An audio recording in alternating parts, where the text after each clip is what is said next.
All right, y'all. What's good? Welcome back to the Onyx Report, where Black male justice advocates uplift Black men and boys using critical analysis. Hope everybody's well and everything is going smoothly for you on this. And I've been, what are we, Thursday? I'm so disconnected from time and space these days. It's ridiculous. But anyway, appreciate y'all coming through. Shout out to my early ones coming in the door. What's up? I'm listening. Who was through first? Shout out to Barry, who's dropping information. I much appreciate it. And if Ian comes through later in the show, I want to preemptively thank him because he's been doing this for years, as I believe Barry has as well. Dropping info in the comments about the show. So much appreciation, man. Shout out to Grab Second Gear Eddie. What's up? Amari, what's going on? Pedantic Foot, Christopher, Raheem, what's good with you? Indigo, what's happening? Big Mo, Chef Mike, what's going on, man? Josiah, and we got the first donation of the night or the evening. Shout out to Barry for that. Appreciate it. Like, share, subscribe, join, and donate. Support the channel so we can continue to bring you this independent Black male thought. So please make sure you are supporting the show so these things can happen smoothly. So y'all know the deal. All kinds of ways to do it. Patreon, Cash App, PayPal, Venmo, and of course, the infamous Super Chat. So support as usual. And of course, you can follow me on Twitter or X, Facebook, Instagram, and of course, here on YouTube. You can support the show that way through the Super Chat. You can also become a patron on Patreon. You can support the show. You can also support the Institute for Black Male Studies or both by becoming a patron. And of course, if you sign up at least at the $10 mark, you are privy to the live film reviews every month.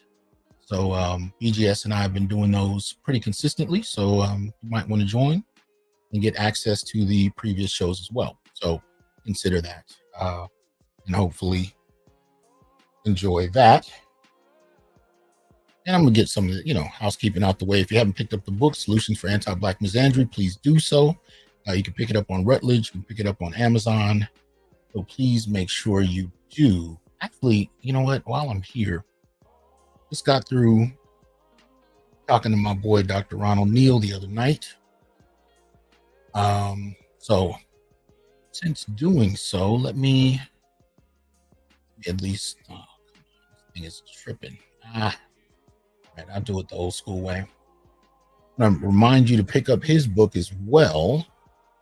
Just go on to Amazon here. I'm sure you can pick it up in multiple places, but this is where I happen to grab things. So his book is Beyond Death and Jail. So yeah, pick that up. Go ahead and put it on screen. I'm more than sure it's probably different prices in different places, but if you haven't checked it out already, go ahead and check it out. So Beyond Death and Jail, Anti-Blackness, Black Masculinity, and the Demonic Imagination came out February this year. Go ahead and grab that. So it is what it is. I can tell you that, especially in the academy, most of us have very little control over the price, but you can see that there is a Kindle version and a hardcover version. So go ahead and check that out. It happens to be on a little bit of a discount right now. So support the brother. If you've appreciated his contributions in the past, continue to do so. Right? Dr. Neal is still bringing it when he is not chilling in Africa. And one of these trips, I don't know if he's coming back. So shout out to him wherever he is right now. And I got the full 100% Dr. Neal the other night. He had him a little glass or something. So he was on fire. I'm just sitting there taking it in. But shout out to the brother. Haven't seen Green Gorilla in a while. Haven't talked to him. He's working different hours. But shout out to that brother. Miss him. Hope he's well. I'm going to reach out to him and just touch bases with him at some point soon. For the donation, shout out to Alpha Sigma. Appreciate that. Coming through with the early donation. Shout out to, there was a couple super chats. Shout out to Dark Power, who always comes through. So much appreciation to Dark Power. Shout out to Greg. Appreciate that, Greg, coming through as well. So it's much appreciated. Yeah, let's continue to do that. So I think we got a lot of that out of the way. We can get to a few things. What's up, Longo? If I pronounced that properly. Dead Set in the house. What's up, man? Hope you're good. Ian, I thanked you before you came in, good brother. So appreciate that support, man. Hope you're well. I don't know. We're gonna do a few things tonight. So we're gonna get a number of things done, and then I'm probably gonna go catch the what is it? The Lord of the what is it? It's the movie that just came out today. Kingdom of the Planet of the Apes. Yeah. I'm gonna go check that out tonight. I've been waiting for something in the theaters that's worth seeing. Hopefully it is. So we shall see. Shout out to Afro National for the support. Appreciate that. So yeah. So we're gonna do this, and then I'll probably go catch a flick. I might even wait for a late one. Just go catch a late one, but we'll see how it goes. But anyway, we got a couple things to cover before we get into the primary, crux of our gathering for this evening. And we got a couple public service announcements. Public service announcements based on some things that ran across my desk in the last few weeks, and just wanted to drop a word or two on a variety of things, right? And I would say each one that I'm looking at, I think they're linked together in disrespect, and on various levels and various forms and fashions. We're fundamentally talking about disrespect, most particularly toward Black men, right? And I want us to kind of ponder that tonight, because I think many of us, if you've grown up in a context where you've seen, be it subtle or aggressive, disrespect toward men, we've kind of normalized it. We've accepted it in many ways. And sometimes we're unaware of how much we've grown to accept until it becomes egregious, right? And I think in many respects, we gotta, kind of call each other out on it, because you'd be surprised what you can get used to, especially if you've not seen anything else.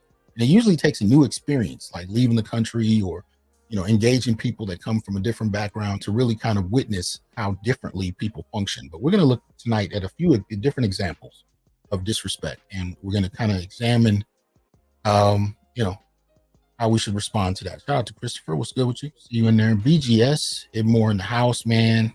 Trying to catch you earlier. I'm glad you're well. I wasn't sure what's going on with you, but it's good to see you in here, man.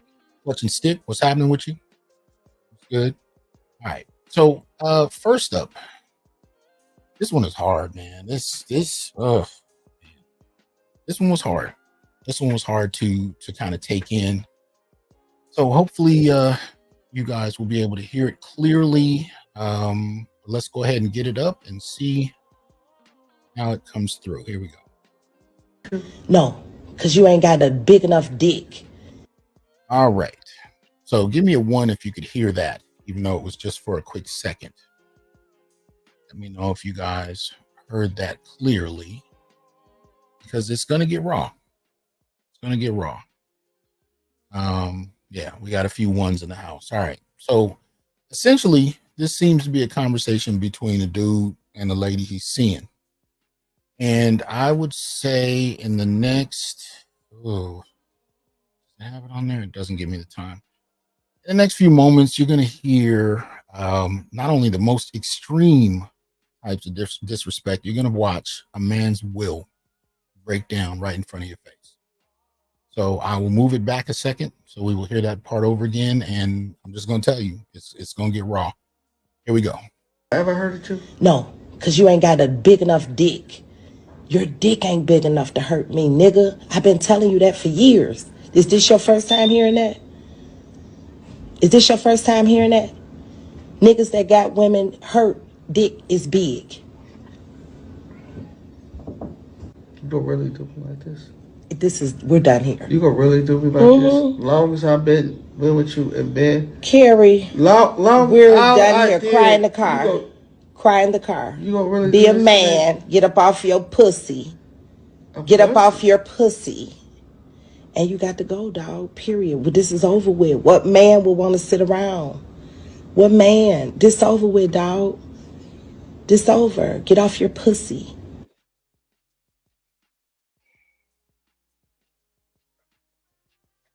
Yeah. I mean, first and foremost, obviously, before I get into that, I always got the It's a Skit crew that come through. Here's the thing.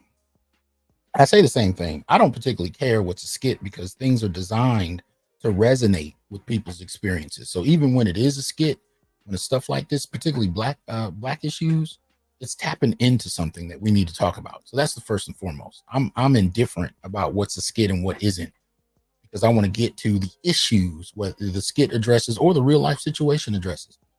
I will say this though, It's a Skit crew. Some of these things, man, these people deserve acting awards that are just unseen, man. The kind of awards people get after 20, 30 years of acting, some of these skits deserve it.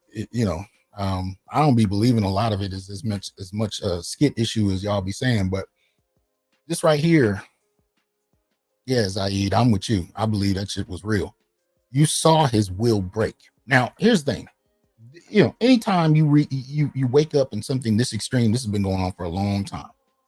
It generally starts pretty subtly, and the more certain types of women know that you'll accept it, they'll just add on, and the disrespect continues to snowball. And usually, anybody that stays in this long has issues around approval, particularly female approval. And a number of other issues. Often I recommend, people go get therapy. I'm not trained in psychology. I don't pretend to be, but at the end of the day, if you are staying in something like this, you likely need help. And this is the thing. I grew up watching brothers do this. I still see brothers do this. I have a family member who reached out to me about a week ago, and he's going through it, and it's not wholly dissimilar from this. The only thing different is that he started the conversation, well, I'd say 10, 15 minutes into it, when I was giving him that tough love. He said that he was contemplating putting a rifle in his mouth. This is somebody I love. This is somebody I've known. Ugh, man, we talking about what, fourth grade? It hurt my heart to hear, but you can see how some people's will is whittled down, and the issues they have, usually based on, trauma, especially from childhood, contribute to the decision making that lead them to this. And you can watch somebody sitting in a situation like this over decades sometimes, and they can't seem to pull themselves out of it. So if you know anybody like this, or if you yourself are going through something like this, go get help. But in that moment, whatever will he had left, you just saw it break entirely. And I've seen a lot of men live this on one level or another. And I've seen it across class. I've seen it amongst the poorest of the poor. I've seen it amongst the well-to-do. To be with someone that doesn't respect you and takes out whatever angst, whatever hostility, frustration, contempt on you. And it's very targeted to your manhood. It's not just an arbitrary thing. Now, for some brothers, the best reaction they come up with is to put hands on her. I understand the impulse, right? It may even the idea of it alone may feel good in the face of such hostility, but generally what happens after that, it's not worth the price. So I urge brothers who are finding themselves, even if it's the earliest stage of a relationship, if you're finding yourself in some degree, and y'all know I don't talk about relationships a lot. It's not my area. Other people can do that far better. But if you're finding yourself in something like that this early, hopefully early, it will hurt far less to get out of it now than later. And this is the kind of stuff you don't tell people about unless somebody's sitting there, they don't see it. So you got a lot of dudes sitting in quiet anguish that never say a word and are living in hell. Absolutely living in hell. And sometimes, and this is what I've seen, especially coming out of the 80s and 90s, I saw a lot of brothers that they grew up in broken homes, and they wanted their kids to have, two parents in the home, one marriage, the whole deal. And I saw men stay in toxic shit in an effort to give their kids a better life.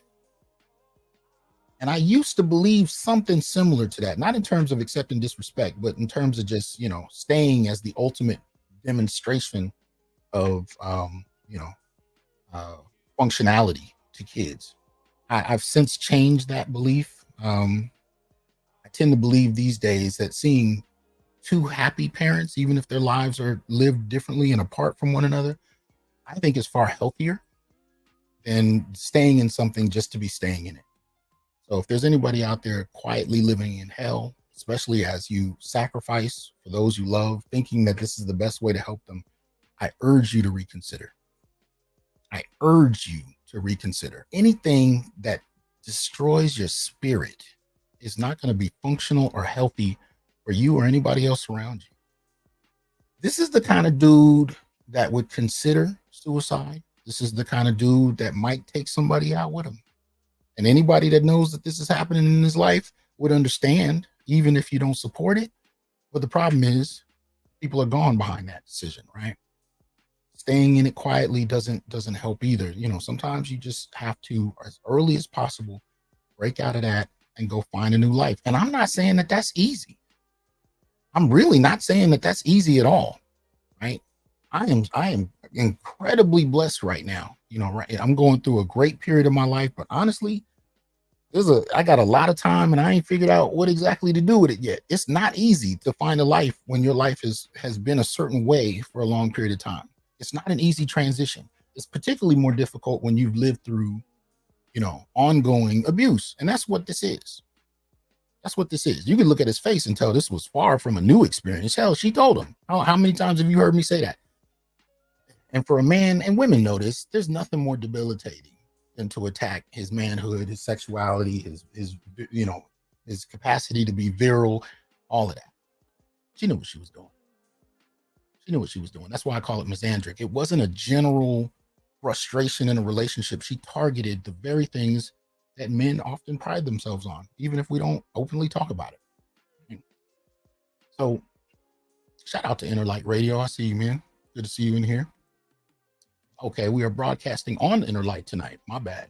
So Facebook, LinkedIn, YouTube, Twitch, X, we're broadcasting on all of them. And most particularly Inner Light Radio, Black owned.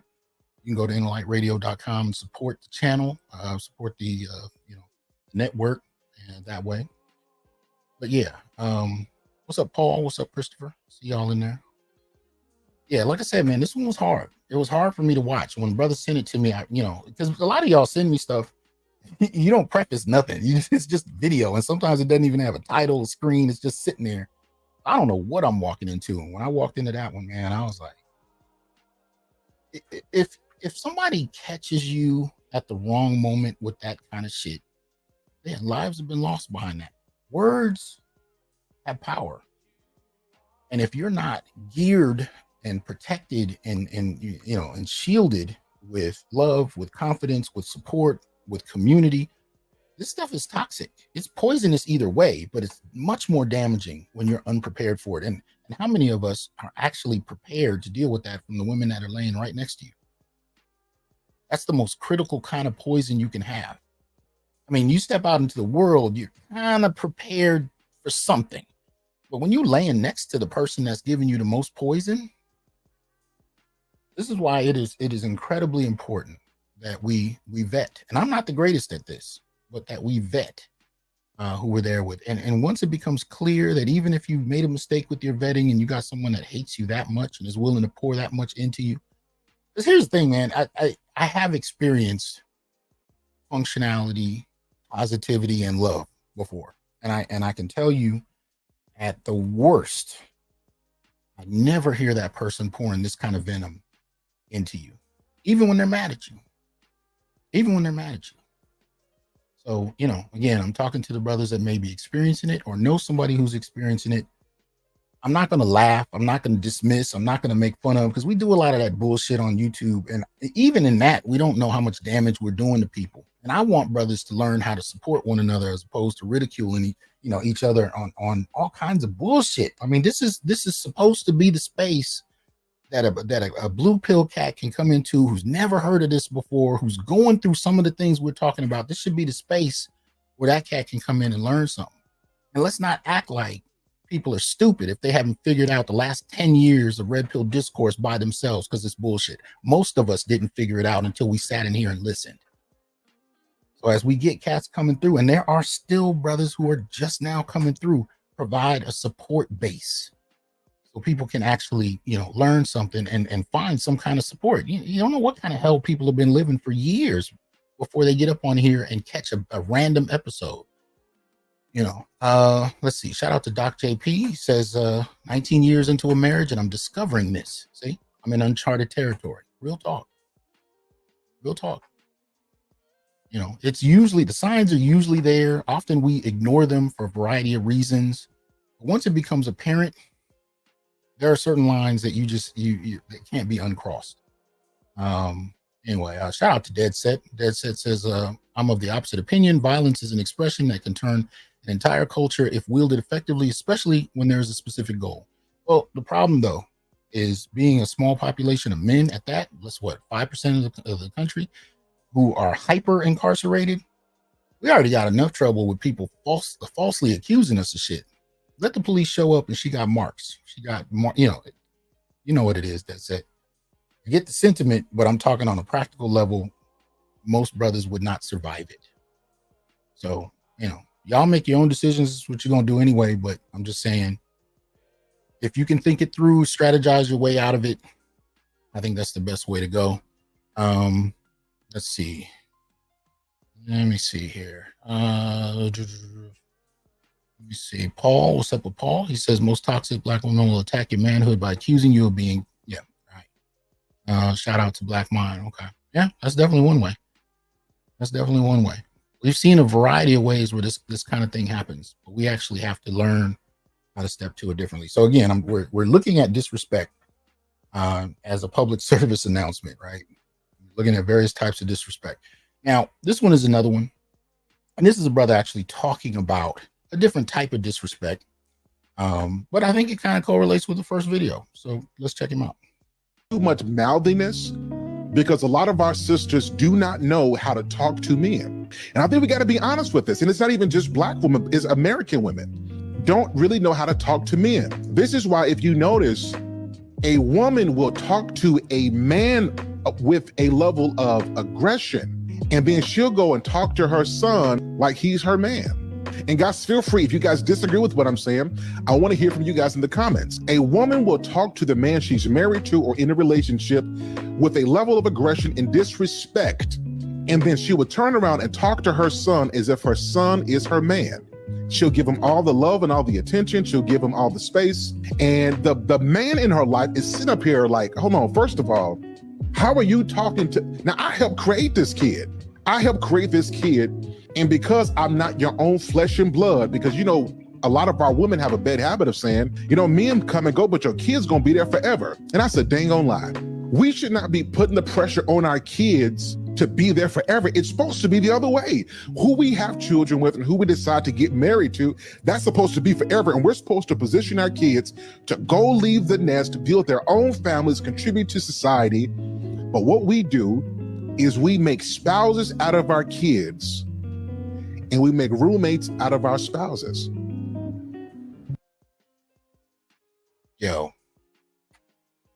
We make spouses out of our kids and make roommates out of our spouses. Okay. I appreciated what he had to say. I think he dropped a lot right there. That's important. And then the fundamental part, right, that I show this for is mainly when he says there's a lot of people that don't know how to talk to men. They don't know how to relate to men. And I've had this conversation with so many women over the last decade. Hell, the last one being a few days ago. I mean, this is a constant, particularly in Black America, right?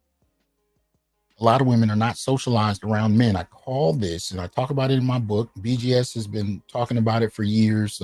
We talk about this as what I call the gynopatestal family, and that's the current Black family, where the family itself is basically a number of different parts of the family siloed in their own homes, but they're all connected through female-led households. You got grandmother, you got mother, you got a series of mothers, you got aunties, you got cousins, you got daughters, but they're mostly female-headed households where very few of them tend to be married, but they will have men come in and out, right? They will have babies and they will have sons. Those tend to be the only men that are constant. Every now and again, there'll be a boyfriend. He'll stay around for a while, but usually those dudes don't stay too long, right? They end up leaving as well. That's what I call the gyno-potestal family structure. That's what I think Black America has been moving toward for the last 50 to 60 years. And I think we're there. And in that, you end up having multiple generations of women who are only used to seeing each other in head positions in families, decision-making positions. And of course, decision-making is often tied to who has the more secure resource base. So the poor, the group you're talking about, if you start factoring in welfare, women tend to get that more readily than men. Shout out to a Pringles can with veins. Appreciate that support. Right? They tend to have more consistent access to welfare resources. Men generally don't. If you've done any prison time, you can't even stay in her space if it's based on that. She might even get put out. So you tend to have no standing and no decision-making capacity. Middle class, if you're talking about college educated, white collar working, they tend to be more readily willing to hire. Now, men, and Black men most particularly, who are employed still tend to earn more than Black women. The question is, are we employed? Whereas employment for Black women tends to be a little more readily available, even though they get paid less, right? But it's still there. So if you got someone that's unemployed and you got someone that's being paid less than white women and less than Black women, but she's more readily able to keep a job because more jobs are available to her, you'll find that a lot of these women find themselves, yet again, especially in a gyno-potestal family structure, where she can access other women for resources. She can call mama, she can call grandma, she can call sister, she can call auntie, and get help beyond just employment. Most Black men don't have those kind of networks and resources. We tend to operate like the Wild Wild West. I mean, we out here as individuals, right? And if you don't have resources, it tends to be a hard climb. So these are the kinds of situations we find ourselves in. And for the most part, you got generations of people who really don't know how to engage men, particularly in any respectful fashion. And you'll often find that those tend to be the women that'll just talk to you out of the side of their neck and not blink. The funniest part is they don't tend to blink until you leave. I mean, then that gets their attention. But for the most part, they don't really understand too much else about what to value in manhood. And so it can be a very contentious space. And he's kind of hitting it directly on the head. They don't know how to relate to men. Young men often don't know how to relate to men if all they've been around is women as well. That tends to be another factor. The only manhood some of them will get is through coaches, teachers, maybe, community, kind of activities, whatever they're involved in. And there's a lot of men that's been doing that kind of work for years. A lot of men taking basically surrogate father roles, but short of that, a lot of these young men don't get it either. So manhood ends up becoming a kind of, a unique experience. And a lot of people don't know how to deal with it. Shout out to Marvin for the support. He says, your spears and swords might harm my body, but your words may harm us for generations. I was told this in New Zealand at a Maori welcoming ceremony. Yeah. So shout out to that brother for dropping a word. I thought what he said was important, and it's something we definitely need to ponder. What's up, Compassionate? I see you in there, man. Now, another type of disrespect. Now, I didn't get the full background story, but I think you can get enough of it to contemplate what I mean by disrespect. And the problem here, although this doesn't happen to everybody, it's common enough that most of us have seen something similar. You tell me. Bro, Jenny's be tripping, bro. Look at this shit, bro. They constantly running in their shit, bro. Look at this shit, bro. Jenny's is not real, bro.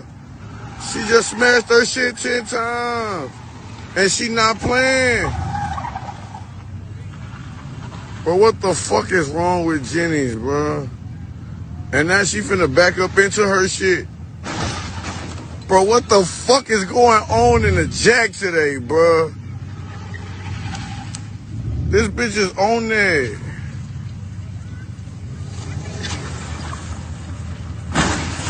Bro, what the fuck?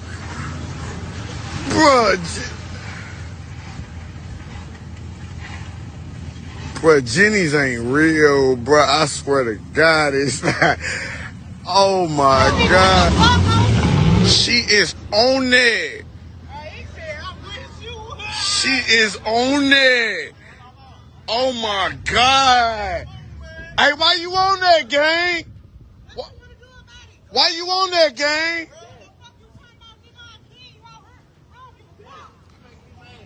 Why is she on there? Bro, why is she on there? Why you on that, gang?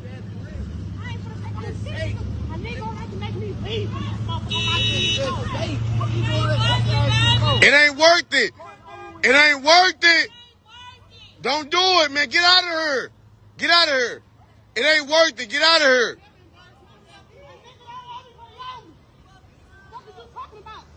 Bro, get out. Are too common. Shout out to Matt Tate. Appreciate you picking up the book, fam. Hope you enjoy it.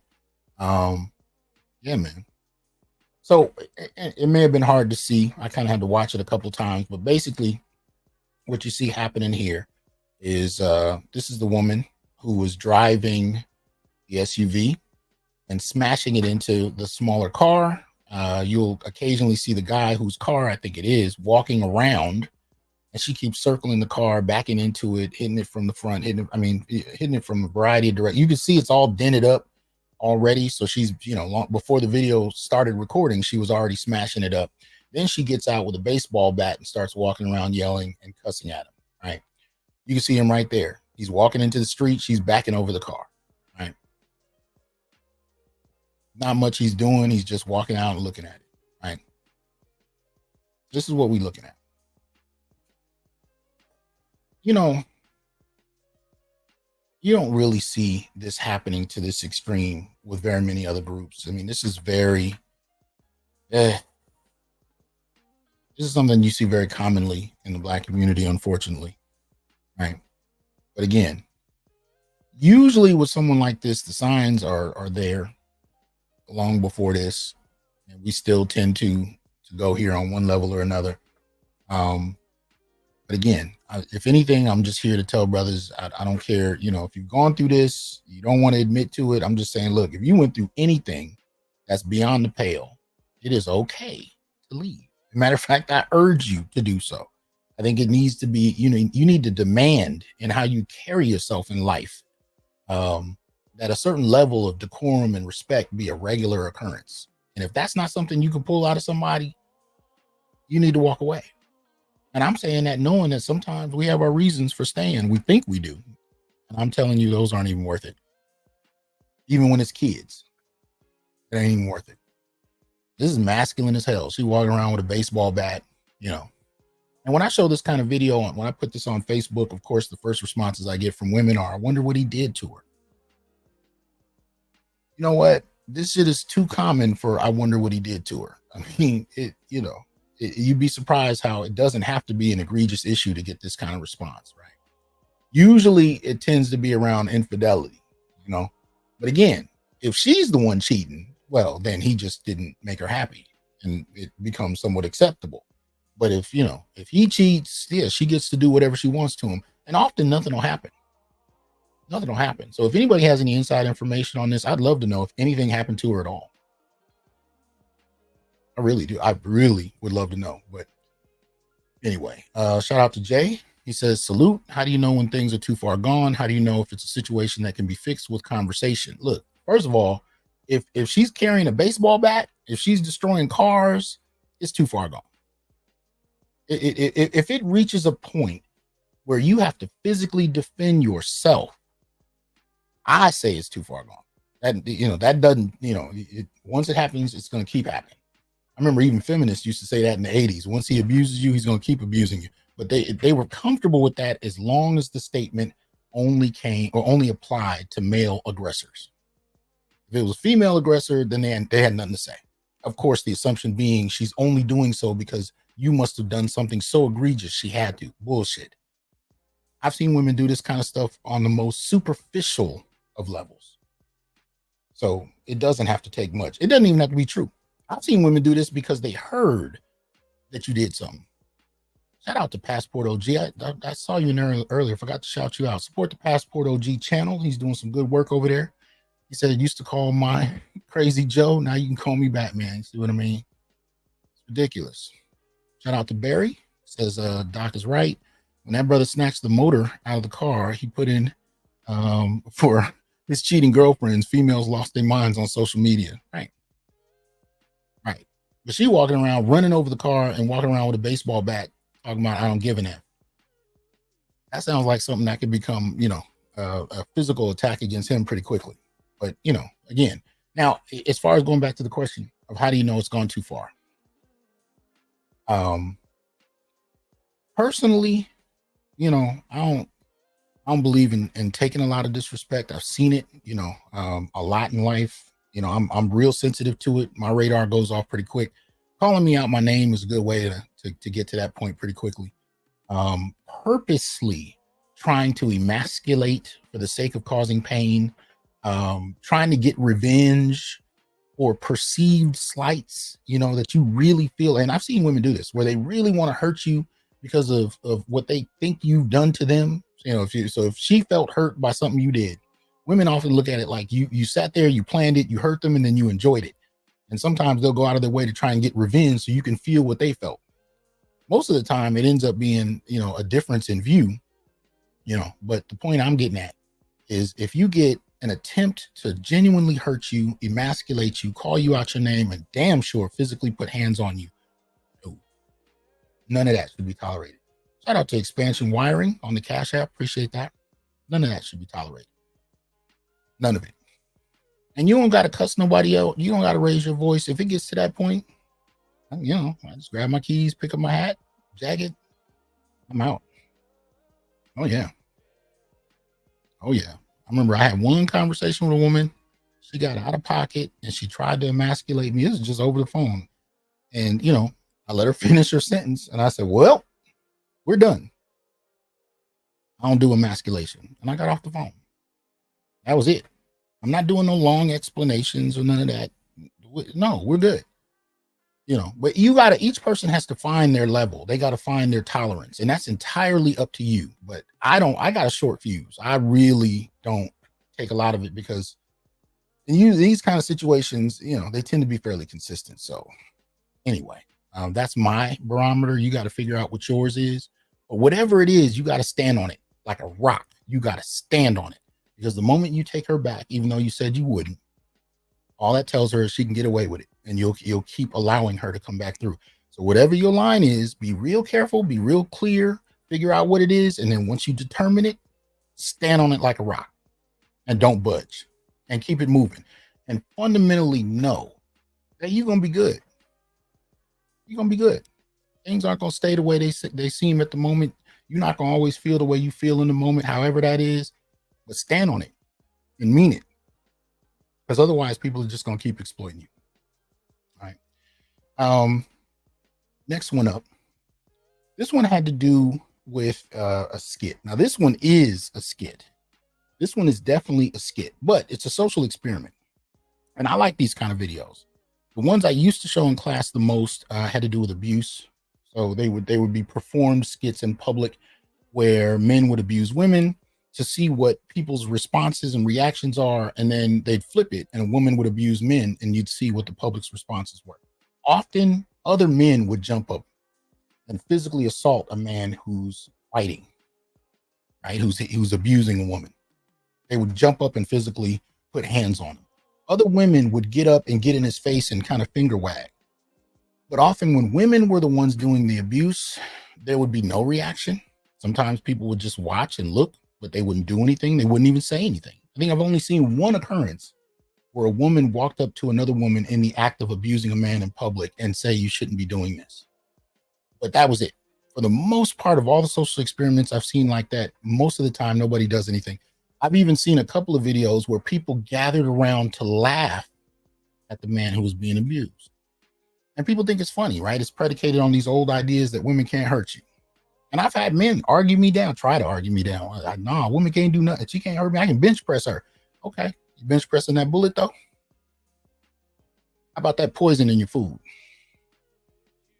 How about when she attacks you with a knife when you sleep? How about that? How you handling all that? Is the S on your chest working with all that too? And there's a million other ways we could look at it. But my point is, this can get bad, and most people do not have a radar for the abuse of men, and it can be just as egregious.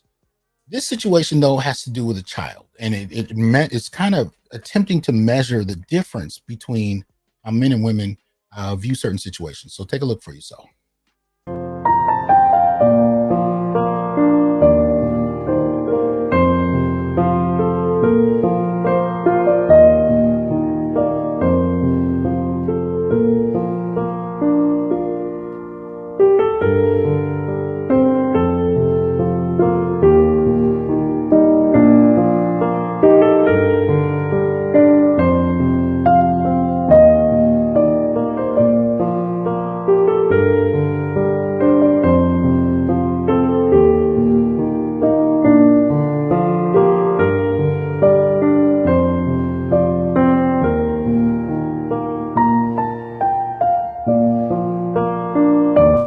I got to get better at cutting the sound off when it's not necessary. My last video got demonetized because of the background music, so I might have to come back in later and cut the sound out. But anyway, what you saw, of course, was a young black boy being picked up by the guy right there in the white shirt. And he kind of grabbed him and ran off to the side with two women watching. The women kept walking, right? Whereas in the second scenario, as soon as he picked up the boy, two men were on him. And it's just a question, really, about the kind of ways that men and women respond differently. Let's see here. Big Mo asking, am I still doing my non-live film reviews? I just haven't found one that I wanted to do. So we'll see. But for the most part, the recent ones have either been live on YouTube or live on Patreon. But yeah, Passport OG says, so anyway, what's for lunch? Exactly. A Pringles can with veins says, X used to stand in front of the door, so I couldn't leave. Had to either risk hurting her to move her or lie and fake compliance to leave. I did a show. I think it might have been the very first show I did with Dennis Sperling, attorney Dennis Sperling. And I don't remember how we got on it, but he got into this elaborate breakdown on how to best leave a relationship. And, if you can find the earliest collaboration on my channel between Dennis and myself, I'm pretty sure it's that one. He breaks it down pretty well, and it's strategic and brilliantly done. And sometimes you got to go to the links that he's talking about. When she's at work or she's out of town and you moving your stuff out, sometimes you got to go there. Mainly because in her frustration, she can falsely accuse you of something. She can create an incident. Hell, there's a couple videos I just ran across today where women are abusing themselves and getting caught on camera doing it. There was a video I watched earlier today where two women were caught on camera abusing themselves and then lying about their husbands and boyfriends in order to secure resources. One of them stole a couple $1 million worth of jewelry from her husband after he got locked up when she called the police. But you could see her in the elevator hitting herself, and then she called the police. He didn't even know what was going on. He got home, cops arrested him. She stole the jewelry. The video was the only thing that saved him. He would have done a 7-8 year bid if it wasn't for that. Shout out to Dr. Dunbar. See you in there, man. Hope you doing well. Noir Truth says, are those hot grits on the skin? Indeed. Absolutely. So anyway, yeah. Let me see. Philip Lindsay says, it was two Algerians that saved the kid. The women were Mzungu French women. They don't care. The Algerians are a little more aware in France. Okay. All right. Robert McCall. I love it. I was watching him earlier at the gym on the bike. Yeah. Had the same situation with an ex. Went into the room for peace. She said, get out. Tried to leave. Pushed me in the closet. Moved out when she went to Haiti. Hey, I ain't mad at you. Don't let nobody shame you for how you had to do it. You had to do what you had to do. It is what it is. Best situation though is to get out without any incident. Because usually men of a certain age, you got people depending on you, you got responsibilities, you can't afford to get caught up in bullshit just because somebody's upset. And I have seen upset. I've seen women throw men who had a jail record, who've gotten out, pulled themselves up by their bootstraps. They're doing well. I've seen wives call the police on their husbands, fabricate stories, get him sent back to jail, even though he's been out for a decade. He's pulled himself up. He's doing well. I've seen them blow up their own homes and send men back to jail on false charges because she was mad that he came home late. She was mad because she thought he was doing something, or somebody told her he was doing something, but she didn't get any evidence, right? I've seen it that whimsical. And that's the problem.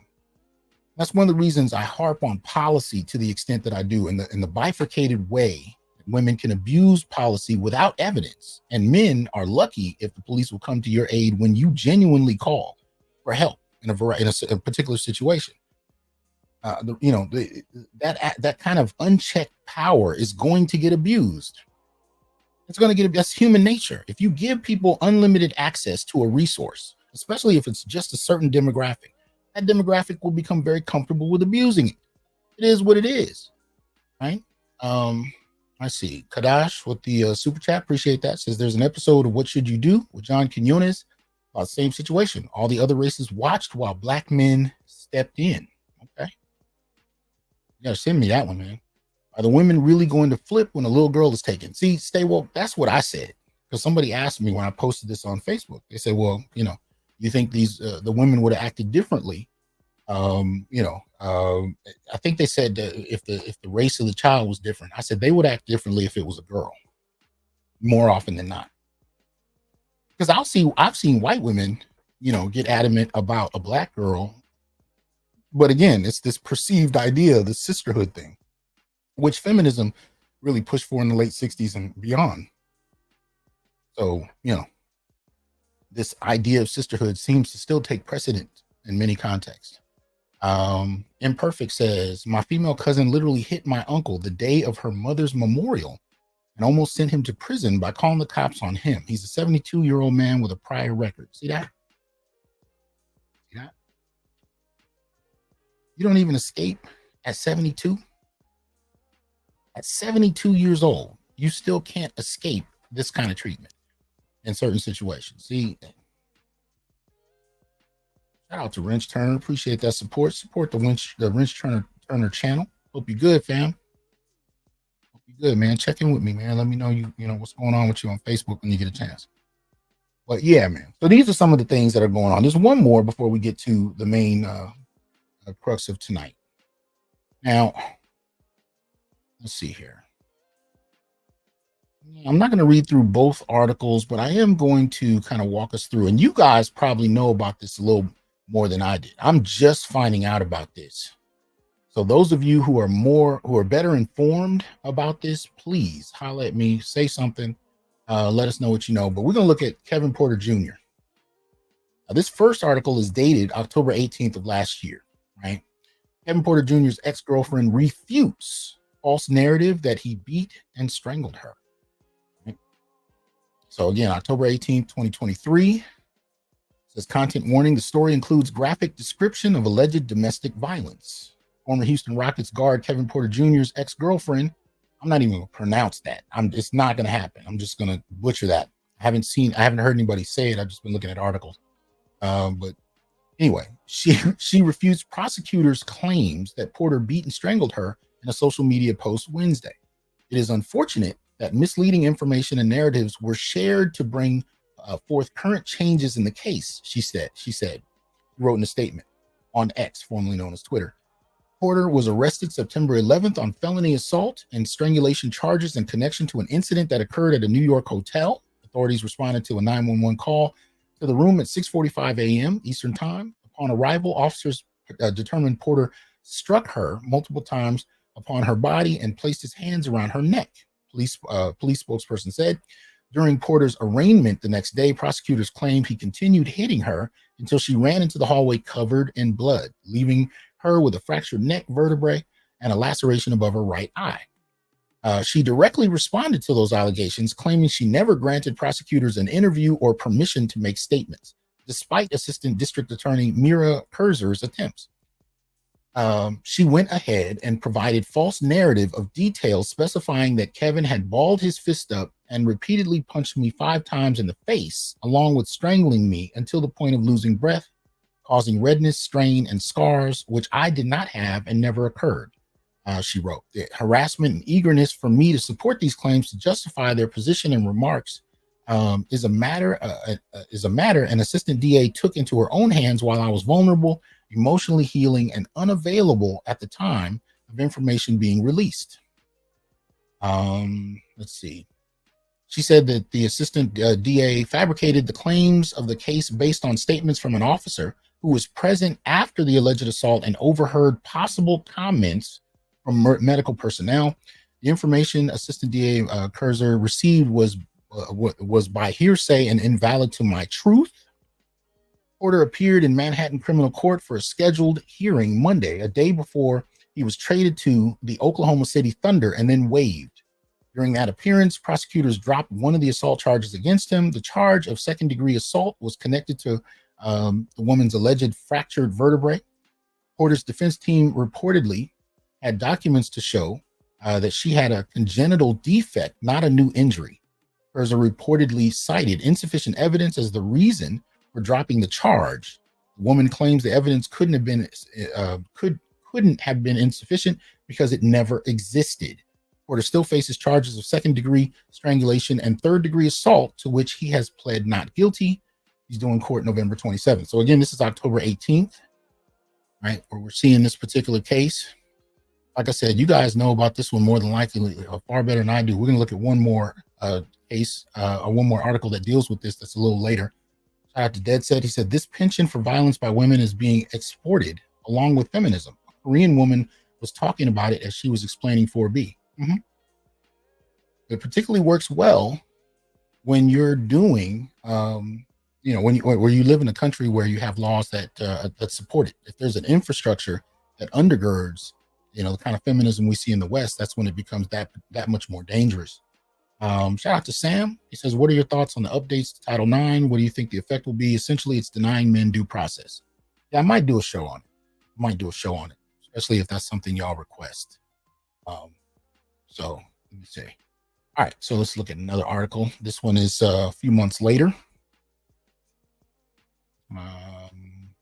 There we go. All right. Ex-NBA guard Kevin Porter Jr. reaches plea deal, avoids jail time in New York City domestic assault case.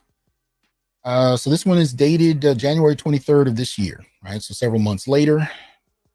As former Houston Rockets guard Kevin Porter Jr. has reached a plea deal in a New York City domestic assault case that will keep him out of jail if he completes a court-ordered treatment program and stays out of trouble.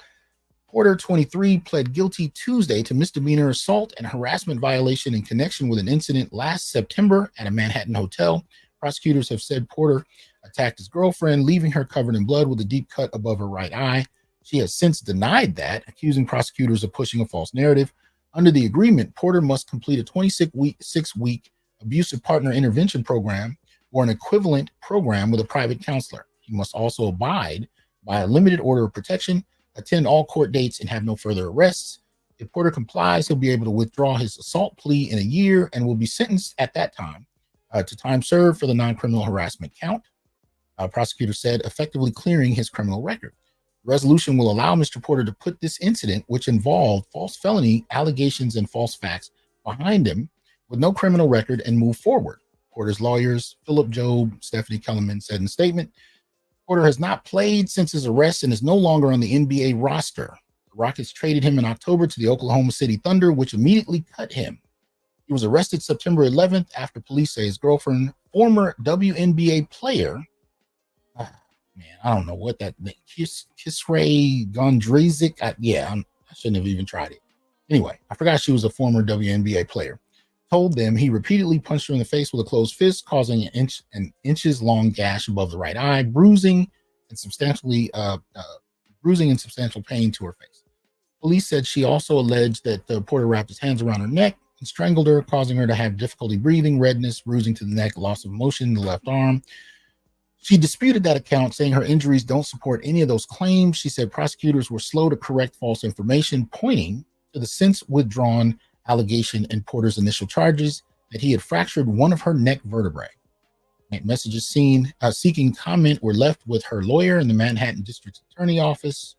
She said New York Post in October that she and Porter argued for not even 10 seconds in their room at the Millennium Hilton near the United Nations. She told TMZ in November that her injuries were the result of falling and hitting her head when Porter startled her awake when he came back to the room after a night out. She said, he didn't hit me. He never balled his fist up and hit me. He definitely didn't punch me in the face numerous times. That's a lie. I don't have any injuries to support that. The two started dating in February 2022, according to an anniversary message she posted on X. She told TMZ that the Manhattan District Attorney's Office handling of the case has compounded my trauma even more than the actual experience. Last season, Porter averaged 19.2 points, 5.3 rebounds, 5.7 assists per game, earning a lucrative 4-year extension with Houston. November 2020, while playing with the Cleveland Cavaliers, he was arrested after police said they found a loaded handgun and marijuana in his car after a single vehicle crash. He claimed he didn't know the gun was there, and the charges were eventually dismissed. All right, 2019 first-round draft pick from USC. He was traded from Cleveland to Houston a few months later after he reportedly blew up at the Cavaliers' general manager after finding out that his locker had been moved to make room for a newly acquired player. 2021, NBA fined him for violating the league's COVID health and safety security rules by visiting a Miami strip club. Okay, yeah, so it goes from there. So you can see that they're definitely lining this up to clearly give you the indication that you must have done something. Now, the last part, I'm not actually going to play because I've been having copyright issues, but if you guys are familiar with Jada Black's channel, Jada Black is he does a lot of pop culture information kind of stuff. A good channel, been listening to him for years. One of his latest videos, ex-NBA player lost $82 million deal after girlfriend's abuse allegations, now gets $10,000 in Greece. So basically what he's saying is that Kevin Porter Jr. has lost out on an $82 million deal behind this whole situation and is now earning $10,000 in Greece. So it's definitely, Kiel Dead said saying it sounds fishy. It does sound fishy. But the question on the table is, if the woman herself is saying nothing happened, what do you do? What should be the legal ramifications? What should happen to someone's career? These are all questions that need to be asked, especially if you got 82 million on the line. Did it occur? Did it not occur? That's the question. Okay. So Chef Mike says, be a good show. Doc and BGS should do a Voltron fusion on Title IX. Okay. All right. Yeah. So I don't know. He also says 82 million. She would have disappeared. Huh? Shout out to Dr. Dunbar. Says the allegations don't need to be true to damage your life. And that's the core of it. Whether or not Porter is the best example of it, even though that 82 million already kind of puts him up on the main stage. The question is, for men who have experienced false accusations, and in this case, we can't really call it a false accusation on her behalf. At the very least, it looks like the DA's office. But the point is, once the accusation is made, especially for Black men, are the results permanent? Are you tried outside the court, the legal court, the court of law, I should say, and in the court of public opinion, to the degree that you lose everything? Man, that's a lot of power without an opportunity to refute it with evidence, right? Shout out to Afro Nerd. Afro Nerd, ain't seen you in a minute. Hope you're well, man. Says, just an aside, doctor, will you address the recent rebranding, erasure of the Boy Scouts? Not a specific black male issue, but damn, it's bothering me. Yeah, I just posted on that this morning. For those who aren't familiar, the Boy Scouts are changing their name to Scout America, right? To my knowledge, I don't think the Girl Scouts are changing anything. And this seems to be like a reoccurring issue as far as I'm concerned, right? I'm seeing this going back to properties from the 80s, right? I grew up in the Toys R Us era where there was the blue aisle and the pink aisle, the boys' toys, the girls' toys. And then, there would always be some, cross mixing or whatever. Somebody would walk through the aisle. I remember one time my son was a kid. He said, I'm trapped in the pink aisle. Daddy, get me. Had to run in and get him. He's like, I don't like this aisle. But anyway, one of the things I noticed growing up is what we've seen in the last 40 years, they've taken, most things that were targeted for boys. The idea was that simply because it was targeted for boys, it's inherently misogynistic, it's inherently sexist, it's inherently a problem. So they tried to kind of quote unquote democratize or decolonialize these male spaces to make it available for every gender, for every demographic possible. Now the girls' projects, not so much. You don't believe me? Go watch the last Barbie movie. Tell me if they did to Barbie what they've done to so many different male projects, male targeted projects. So the focus has been very one-sided. When it comes to the males, it needs to be degendered for everybody, right? When it comes to the females, they can have whatever projects they want, right? And what this fundamentally does is, even for kids, is it reinforces the idea that there's something inherently wrong with males and men, and girls and women are perfect. They don't need anything. So I see the same kind of thing playing out with the Boy Scouts. Let's see. Let me look through a few of the comments real quick. Irvin says, sounds like Jonathan Majors to me. Mm-hmm. Yeah. Okay. Let's see. Passport OG says, I was a non-lactating pregnancy incapable youth scout. Real talk. Man. That's kind of where it's headed. Let me see. Afro Nerd said, Doc, you might be Professor X. Said the same damn thing about Toys R Us. Yeah, man. You know how that was. That was heaven as a kid, man. Don't go to Toys R Us in the blue aisle in the 80s, man. That was heaven. Yeah, so many different properties. It was ideal. And I remember when I first started to see them trying to do this, but they didn't do it as heavy-handed as they did now. Like if you took He-Man, eventually they developed this She-Ra character. But the difference was she had her own show, and there would be some cross-pollination here and there. But for the most part, they had both shows, and I think they were back to back. So, my sister and I, so my sister was 3 years younger, so I'm the big brother. I would watch He-Man, and then, she enjoyed He-Man, but she was waiting for She-Ra. And I would sit and kind of watch it. Mainly, I was just waiting to see if He-Man was going to pop up into it, because it was just too much pink going on for me. I didn't really like it, but I didn't hate it. Right. And she didn't just come in where she was smarter, bigger, better, stronger, than her brother. They didn't do a lot of that. She just had her own lane. And every now and again they would collaborate. And the interesting thing was, when they would collaborate, they got along. That might've been the first time I saw a brother and sister get along, because me and my sister were, we didn't have that. But it was interesting to see. Right. But there was no inherent superiority. She had her lane. He had his lane. They collaborated from time to time. They kept it moving. Now it's almost an imperative that the girls be smarter, more capable, better, stronger, faster. I mean, they're on some bionic man shit. It really is, to that degree.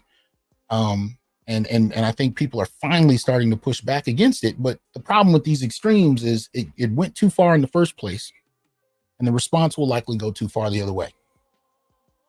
Right? Because we're starting to see the rise of the conservative contempt for all things left, and it's reaching, this. But it happens both ways, and it keeps seesawing, too far on each extreme. So we're looking at the blowback. We're gonna see what it does. But y'all know what it is, right?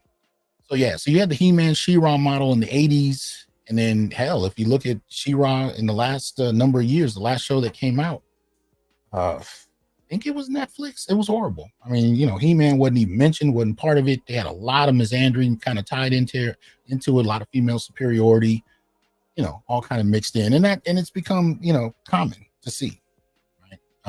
There's a female in the story. It doesn't matter if she's a waitress, a nurse. She's stronger than the hero, smarter. She's a STEM genius, rescuing a woman. And this is one of the things that has definitely shifted in the culture. So you can't rescue a woman, right? Women rescue themselves. and then turn around and rescue you. You know what I mean? Like, so if you watch the last She-Hulk series, if you know the original story, I think it was a car accident, but anyway, Jennifer Walters, Bruce Banner's cousin, is injured. She needs a blood transfusion from her cousin. That turns her into She-Hulk, a more stable version, female version of the Hulk. But in the series, in the live action series with She-Hulk, you know, he can't save her, right? They can't be seen saving women, which is ironic, because women, what do we hear in social media all the time, right? Men don't protect us anymore. Well, you've conditioned the boys to believe that that's nothing that they should be doing. You don't need it, right? That women and girls can save themselves. You know, they're okay. Well, that works great for a cartoon character or a television show, but you know, that's not reality. But if you actually condition multiple generations of boys to not really even see themselves as lending a hand, that there's no social value or inherent goodness in helping women, well, you can do that at your peril, but you're not going to like the results. And that's what we're finding out. And that's actually a good segue into Scott Galloway, because one of the things we're finding is that people are starting to lament the withdrawal of young men, boys, young men, and grown men from the social space. These young males and older males are starting to withdraw on a variety of levels at the same time. And people are upset, people are frustrated, people are afraid, and they should be. They really should be. The social fabric is like a knitted blanket. And if you're just going to start pulling at certain strings because you just want one or two things to operate differently, and you know, that can work to a point, but when you do it to an extreme, the whole thing falls apart. And that's what's been happening when it comes to the social fabric of male-female relationships, particularly in the West, and especially in the Black community. Even to this day, there are very few women that are willing to announce publicly that they've been given an advantage. Very few. But there are a few that are coming out and starting to say it publicly, which I'm surprised about, but very few, right? But most women won't even acknowledge they've been given an advantage. And that being said, the turnaround in the Black community is for women to finger wag at Black males and say, well, if you just got your shit together like us, we'd be fine. The thing about it is, my generation, we might be willing to have certain arguments, you know, verbal battles going back and forth. Younger generation, especially like, you know, under 18, I don't think they're really having those kind of verbal debates anymore. They've checked out. I still see Gen X women arguing with Gen X men about shit, but the younger men, they're not doing that. You always have some, but for the most part, I'm seeing them just kind of withdraw. Right? The Kobe 42 says, men of the East are disappointed with the men of the West that would sacrifice their own men and boys for the sake of being polite and nice. Hey, some are sacrificing, some are leaving, some are going monk, some are just refusing to engage. And again, when I start playing this, you know, you're going to hear the kind of frustration. Now, this is an interview that Scott Galloway does. Now, Scott Galloway, if you're unfamiliar, is a clinical professor of marketing at the New York University Stern School of Business, public speaker, author, podcast host, and entrepreneur. Self-professed C student in school, which was part of his lecture that I actually liked, where he was saying education was designed in a way where students that were not necessarily the best and brightest could still have an opportunity to access some type of social uplift, or not social uplift, some access to middle class life, something along those lines.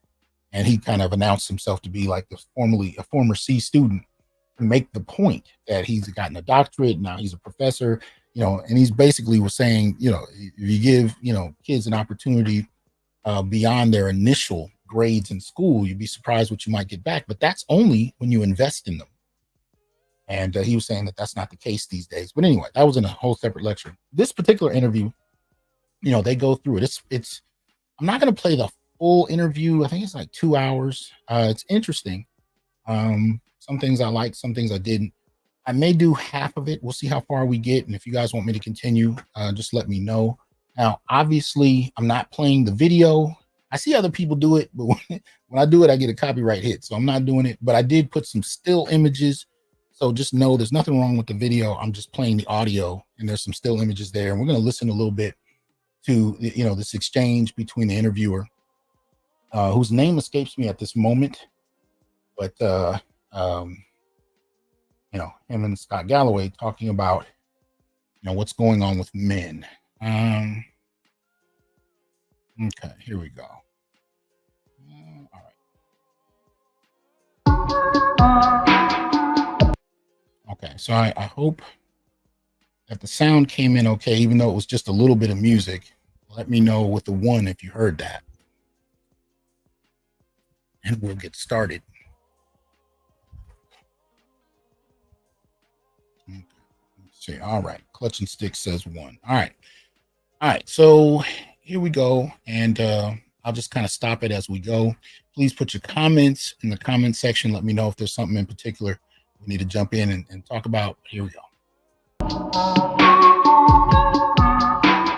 Scott, it's quite clear that there is a crisis in society in different areas. I called a friend of mine who is called Simon Gunning before this conversation, literally 10 minutes ago. He heads up one of the largest mental health charities in the UK, and they specifically focus on suicide. They do a lot of work with men.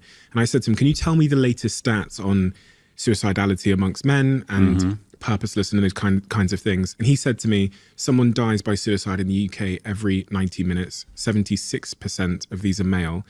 There's 25 attempts for every death.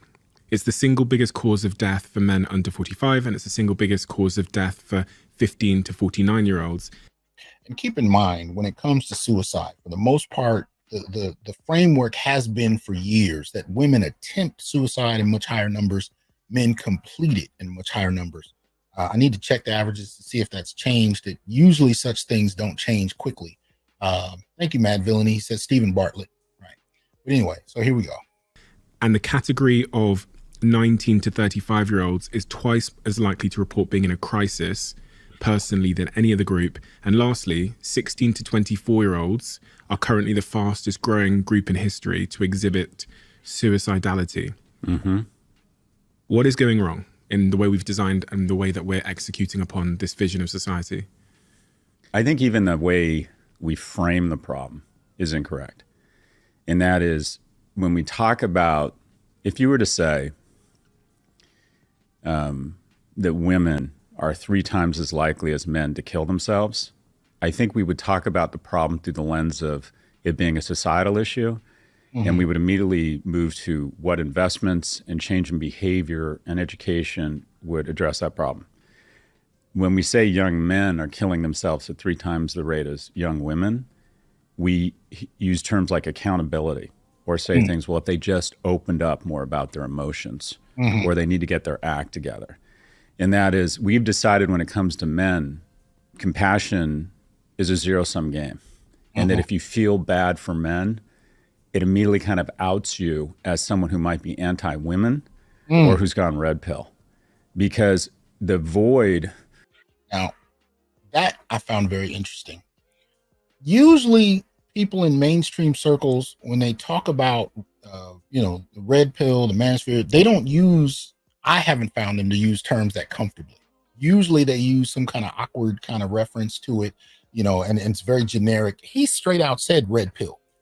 That to me is just a confirmation that a lot of these people have been listening, and they're not admitting, it to the full extent. They're not, letting you know who they're listening to. They're not quoting, especially when they agree. And that's part of the problem. If they come out publicly and say, I listen to X, Y, and Z podcasters, and I agree with a lot of what they say, instant kind of, social death in a way.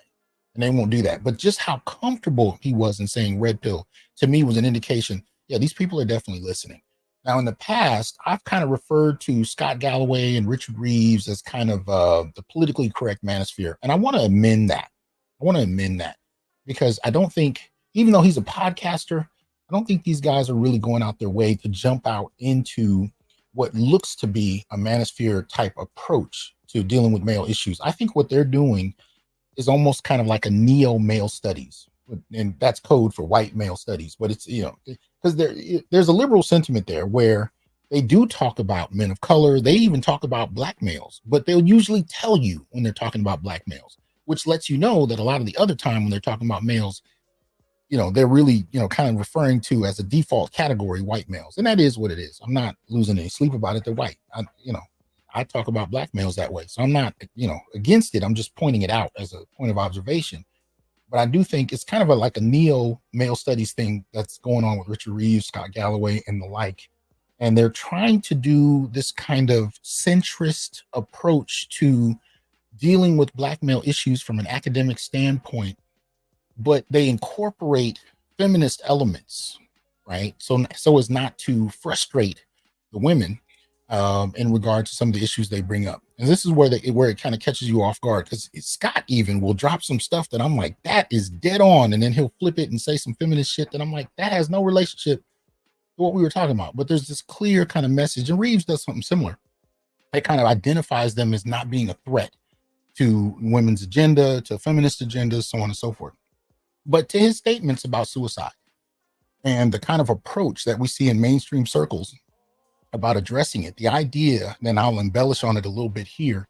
The idea is that to simply reference males, it must suggest a problem. And he points it out well. It must be that you're anti-woman, anti-female, if you acknowledge males. And I've seen this a lot. I've done this at conferences. If I cite a stat that's specific to males, the immediate question I get in the Q&A session, usually the very first one, what about the women? And it's not asked in an intellectually sincere fashion. It's kind of disingenuous. It's really kind of an FU. It's an attempt to kind of point out that you are so inherently sexist that you ignored the women, and I have to ask this question. But my research is squarely on males, so I didn't ignore them. They're not the focus of my research, and I have to say that. You actually have to address it, because the subtext is, if you deal with males of any age and not females, you are inherently a problem. You inherently hate women, and therefore you shouldn't be taken seriously. You shouldn't even be heard. You should be ignored. This is the kind of idea. So Scott is even acknowledging that that's what's taking place, and to ask or expect some degree of empathy. And people, for the most part, and Tommy Curry's been saying this for years, especially for black males, most people do not know how to, provide empathy in regard to males, let alone black males. They don't know how to do it. So we don't. We reserve that for women and girls. Here we go. The statistics are just staggering. 4 times more likely to be addicted, 12 times more likely to be incarcerated. And because nobody was talking openly and honestly about those very real issues, that void created opportunity for what I think are some unproductive voices to fill that void and start.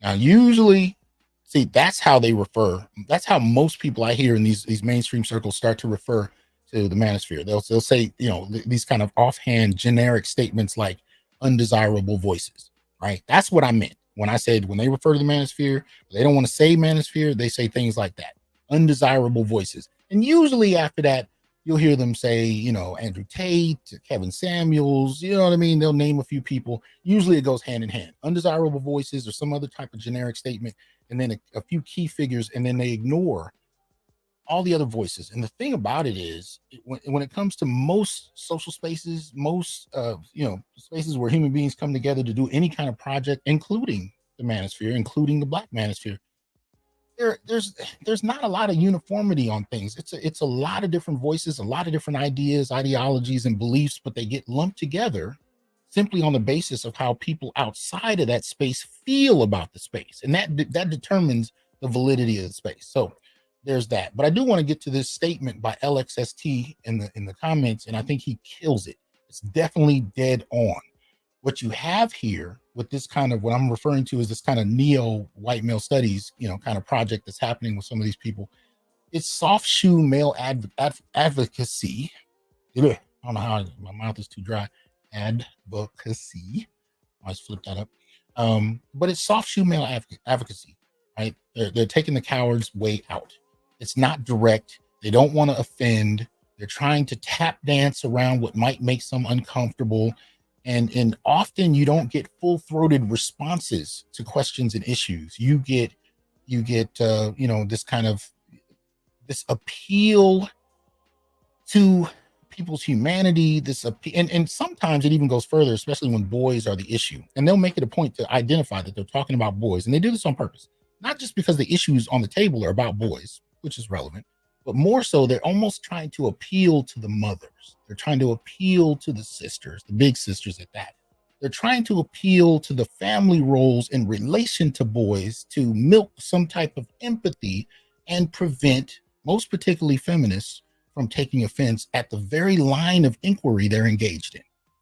It doesn't have to do with what they've said, what they've argued, what they've published. Simply by raising the question, raising the issue about males, they understand that there are going to be people who are going to take offense. And folks start losing jobs when that happens, men in particular. They start getting hit with the glass ceiling, right? So here we go. Speaking to these men. And naturally, a lot of people now have a gag reflex when they hear people talking about the problems around men. So the first is we need to frame the problem as this is a real issue that requires and deserves compassion and our sympathy. You know, it's not a zero-sum game. Civil rights didn't hurt white people.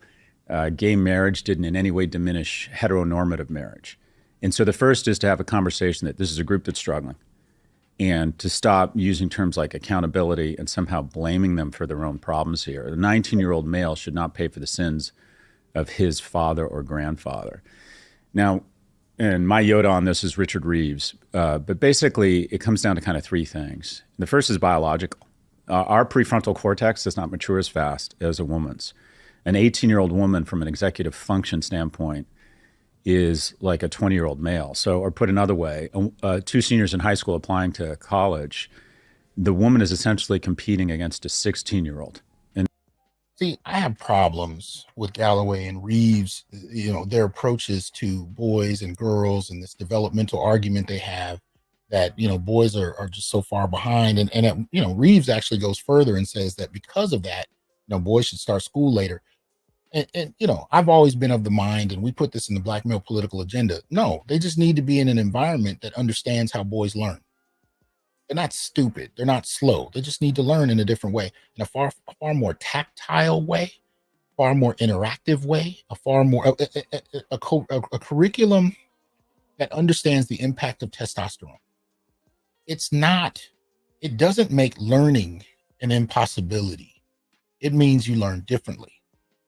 And there are whole schools of thought around this. And I'm not even talking just about academic thought. Look, if you've ever watched how a football team functions, or a basketball team, or a military, like something that takes into account how males function, there are ways of learning that are inculcated in the very culture of that particular activity, right? That are predicated on making sure males learn, but they do so in a different way. It's not a lot of sitting in class, you know, politely raising your hand.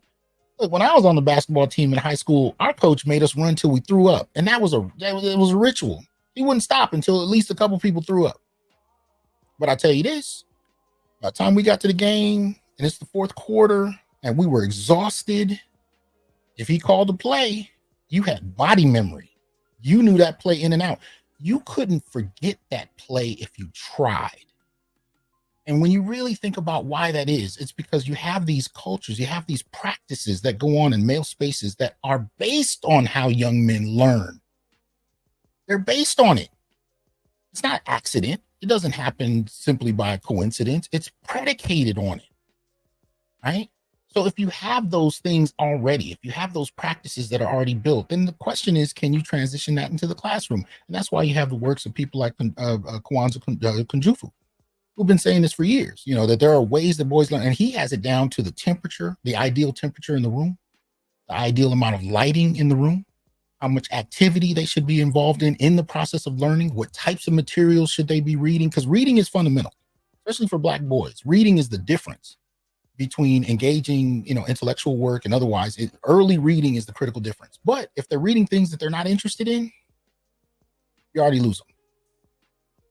You already lose them. This is why so many of us were comic book heads.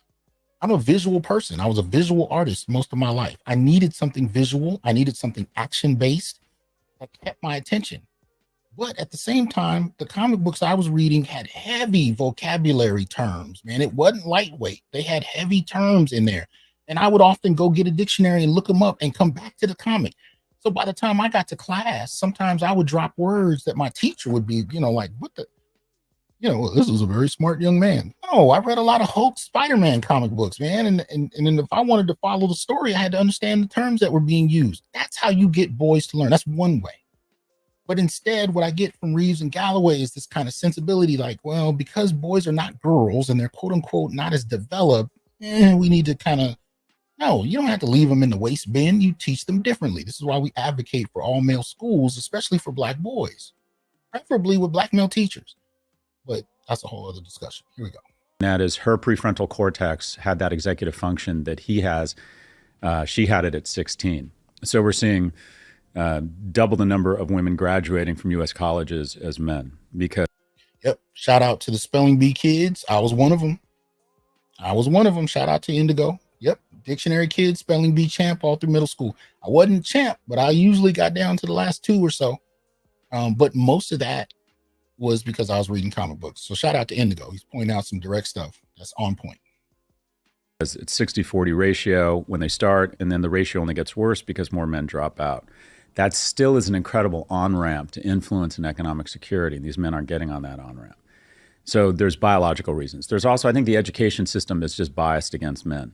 A boy is twice as likely on a risk-adjusted basis or a behavior-adjusted basis to be suspended for the exact same activity as a girl who's brought into the principal's office for this exact same infraction. Mm-hmm. You're sitting in front of me as a guy, you're twice as likely to be suspended for cheating on your chemistry test as a girl coming in. A Black boy is 5 times as likely to be suspended as a girl. So we have a real bias. Now, part of that is that 90% of primary school teachers are women. There are more female fighter pilots per capita than there are male kindergarten teachers. Men are not going into early stage education. Right. And this is really. And I've said this before, and Black male teachers, or anybody who's taught for a little while can tell you why, especially in a predominantly Black area. What tends to happen to Black male teachers, and I'm not saying this doesn't happen to white male teachers, I just don't know, because I principally just dealt with Black male teachers, and I myself taught elementary, middle school, high school, college, all the way up, and I usually I became a professor at 21.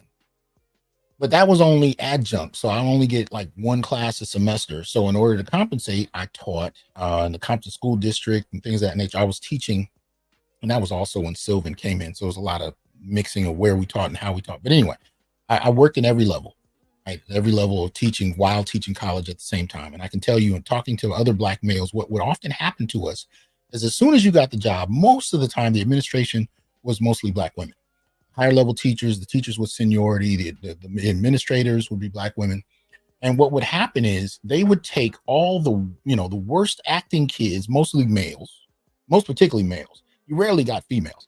They would take all the worst acting male kids from all the women's classes, and they would put them all in one room with you. Now, here's the thing. You're 20. You might even be a substitute teacher. You don't have a credential. You don't really have any training. The first time I stepped into a classroom, I didn't have any extensive training. I just had a degree. And they put in all the worst kids and put them in my room with me. And for them, it wasn't a matter of let's sit down and work out a plan on not only how you can best, conduct your class and conform to the curriculum that we need taught, but also to make sure that you, a person without training, get some kind of advanced support to kind of quicken the pace so that you can catch up with everybody. There was none of that. There was none of it. They treated me like I wouldn't be there long. And it kind of became a self-fulfilling prophecy, because after just throwing me in there and giving me no resources, I didn't stay long in many instances. Sometimes I'd move from place to place. But here's the thing. I never left because the kids were bad. And most of the time they were. Sometimes I had to do stuff that was off the books to get them to listen, especially at the time, because I was bench pressing like you wouldn't believe. So yeah, sometimes I didn't have to do a lot to get their attention. But my point though is I would develop a rapport with those young men. We would start to develop a way of working. And then I would come up with ideas based on what the kids themselves said they wanted. And I would go to the administrators and say, we want to do X, Y, and Z. Like, we want to put something together in this fashion. I think it would really help the kids. They were involved in it. They're asking for this. At every turn, doors closed. No, no, no, no. What became most draining was the lack of support and the almost active attempt to deny anything that seemed like it might actually help those young boys progress. Because y'all know the deal. Just because you act a certain way behaviorally, that has nothing to do with intelligence. And many of those young men were quite intelligent. They just didn't care about what was being taught and how. And they were treated as a problem before they acted like a problem. That was one of the things that a lot of the young men kept telling me. They would, at the first day of school, they were treated as a problem, even though they hadn't even done anything. So, you know, kid logic. Well, if you're going to treat me like a problem, I'm going to be a problem. A lot of them did. They didn't shift from that until somebody didn't treat them like a problem, right? So we actually would develop a rapport. I'm going to tell you, some of those kids that people were afraid of to the greatest degree and thought that they would be in jail the rest of their lives, they were the first ones crying when you leave. And I'm still in contact with some of them. You develop lifelong relationships sometimes out of that. But my point, though, is for a lot of Black male teachers, we're thrown into the fray with no support. And we're denied any of the attempts we try to engage in. And often it's not coming from white administrators. It's coming from Black female administrators. And when you get burned out on the lack of support, they may shuffle in an unsuspecting male who needs a job, and the cycle starts all over again. So this is part of the process. So when Galloway is talking about, especially in elementary schools, over 90% female teachers, he's absolutely right. But what a lot of people don't want to talk about is if you have 90% female teachers, right, and the girls are doing better in terms of, you know, their grades, their graduation rates, shouldn't that suggest that may have an impact on why girls are doing better? Or are we just going to leave this at a neurological, you know, issue where we just say, well, they're more mature, that's why they're doing better? Maybe it's something else. Maybe that makes a difference. Maybe who's actually teaching makes a difference. Maybe who's actually grading makes a difference. I found women on social media, teachers, who will tell you that they decide what to grade the males before the semester even starts.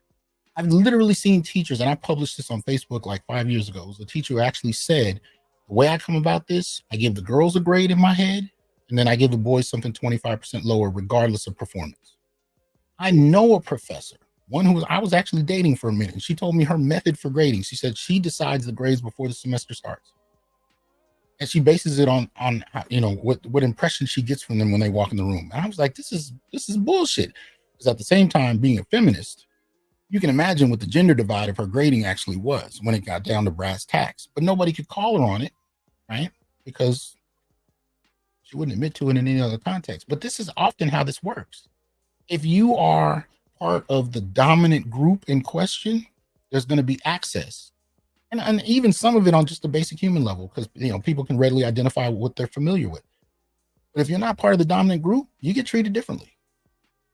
Important because you have an entire cohort of boys who grow up. If you were to point to a single point of failure where all of this starts, if you said, where did this young man come off the tracks?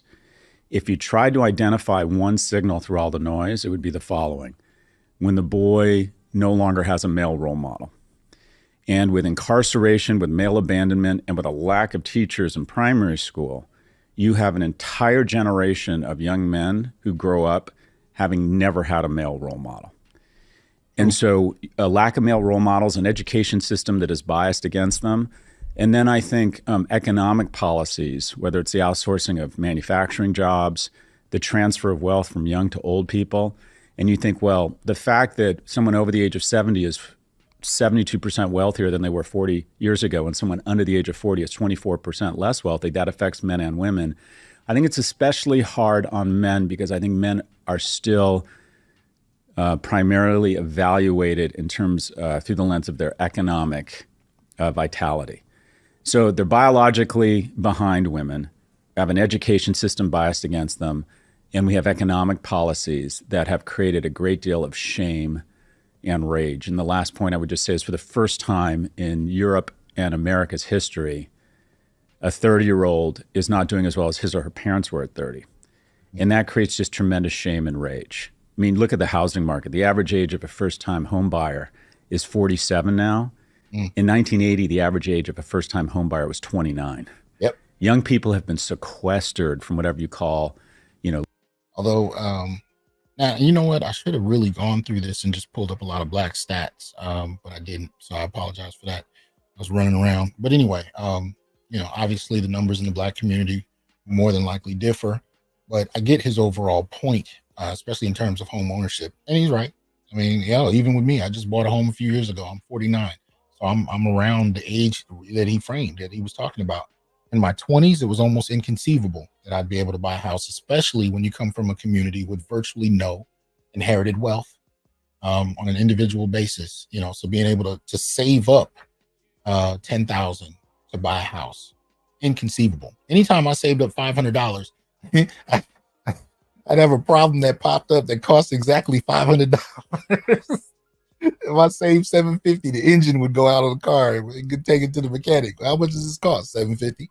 All right, well, maybe I'll see if I can buy another car. The only thing I found that I liked cost $750. You know what I mean? So it was always, very much on the line. And when that's how you live, it's hard to be able to develop. It's hard to be able to, and I'm talking all the way through, getting a tenure track position as a professor. That doesn't change a lot. A lot of people don't understand that. You can get a doctorate and have a couple $100,000 worth of debt. And you have some of these people who are professors teaching at Ivy League institutions that are essentially living in homeless shelters, living in their cars. This is still happening. Talked with a few colleagues just in this last year here in California. You got the colleague I was speaking to was telling me about Cal State Long Beach and how they actually had to reorient their parking situation on the campus because there were so many students, faculty, and staff who were living in their cars on campus. So students, you kind of understand how that can happen, but faculty and staff as well, especially if you're adjunct. So this is the reality that a lot of people are going through, and it's magnified in the black community when you talk about a collective experience with limited inherited wealth. Loosely speaking, the American dream or the UK dream. So the odds are just the forces in the face of young men have just become greater and greater, and it's manifesting in a lot of different ways. Lower marriage rates, lower birth rates, and skyrocketing in suicide. I should also add that suicide is way up among teen girls because of social media. So different challenges at different ages. You're committing a lot of your time to both talking about this, but writing about this subject matter. Mm-hmm. Why? Why does it matter so much to you personally? Of all the things, because you're one of those individuals, and I spoke to your team and they kind of echoed this, that is very diverse in their ability to speak about subject matter. You could talk about investing or money or business or happiness, but for some reason you've honed in, it seems, in part, to solve this challenge that young men specifically are facing. Why?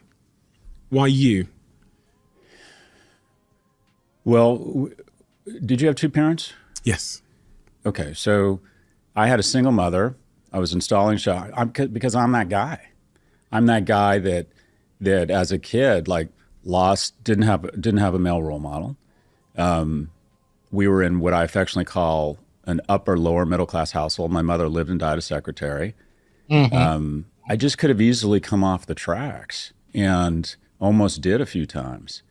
And because government stepped in and because of things like Pell Grants, which are financial aid for kids in the lower, I think, quartile of income earning houses, because the University of California saw themselves as public servants, not as luxury brands. And they let in 76% of applicants, and I got rejected the first time. So I was one of the 24% that didn't get in, and then I got in again.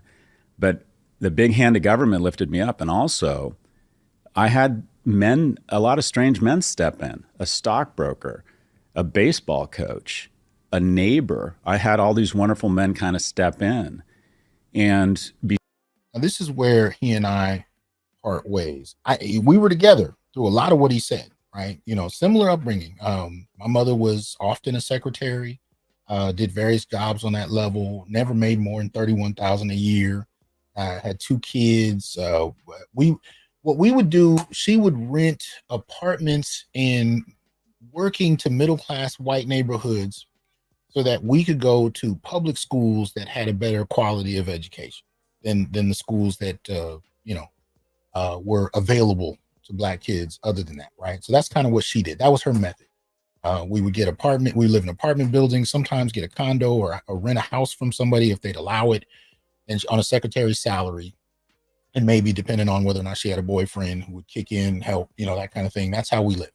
And so, my experience was very similar to his. He went to a UC, I went to a Cal State, which is, two different types of California schools. But, I did some of the things that he was talking about. I got Pell Grants. I went through Summer Bridge and, those kind of government kind of frameworks that help to, push kids in. But the thing is, I never had a teacher that saw my potential or invested in me until my third, fourth year of college. So that was a little different. And then the other thing is when he starts talking about all the different types of men. Now, it's not to say I didn't have different types of men that stepped in. I'm just saying that the types of men that I had step in had different types of backgrounds than what he's describing, right? I knew pimps, I knew drug dealers, I knew working men, I knew unemployed men, I even knew homeless men. I knew coaches, I knew surrogate fathers. In other words, the rare friend who had a father who kind of took us under his wing to a certain extent. And sometimes that just might be a conversation on a random day, give some advice, kind of thing. But it was much more a pool of that. And when I say pimps and drug dealers, let me be clear. They were actually good mentors, despite the stereotypes. They were. They had a lot to say about what I could expect as a young man coming into manhood, and they were usually correct about the experiences that I would have at some point and what I should be prepared for and what kinds of options were available. You'd be surprised how many of these men took it upon themselves to sit me down and give me some insight from their own life experiences, right? Good men in certain contexts. I'm not saying they were perfect, any of that, but I am saying when it came to me, the advice, support, insight I got was much needed. Now, my father he wasn't that he was out of the mix altogether. I just saw him once a year for a good period of time. And then I moved in with him middle school, halfway through high school, moved back in with my mother. So I had interactions with my father. And he was always a very wise man. He eventually became a pastor. So he was always very, intellectually focused, even though at that time, I think he had gotten kicked out of school by the time he went to community college because he became a Black Panther and he started to participate in protests on the campus. And I guess at one particular community college, he scared one of the presidents during a protest. So when they negotiated with the students for their demands, the president acquiesced to all of their commands on the condition that he be the one person in the protest to get kicked out. And he was. So he didn't go back to school until decades later, and he went and I think he ended up with a master's degree in divinity. But anyway, my point being, I had men that stepped into my life, but they weren't often the professionals that Scott is talking about. And that played a role in my development.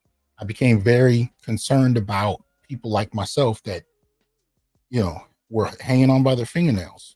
And what made the difference was a random dude that by society standards had nothing to add to my life. This cat that society would view as irrelevant, incapable of providing any type of support. Those would be the dudes that would give me, insight that I really needed and didn't see coming. You know what I mean? And so that's where I began to develop my love for Black men, because I found Black men who would give with what little they had, and it would make the difference for me a lot of the time. And I really found that to be almost superheroic as far as I was concerned. No disrespect to my mother. She did a beautiful job, in terms of really, pushing education. And my sister and I, her attitude was, high school is not your last year, college is. So when you graduate from your undergrad, that's when you can go live your life however you want to. Her thing was you at least had to have a college degree, which for the time period worked out a great deal, especially for my sister and I. So I applaud my mother in that respect. But as a young man, I was looking for support from men, and that was the difference. It's just the type of men and what they did for a living. You can see the differences between Scott and myself in terms of influence. Between the warm embrace of government in America that used to love unremarkable people, men who stepped in, you know, this is nothing but, for me, I relate to these young men and I see an opportunity. There aren't a lot of people.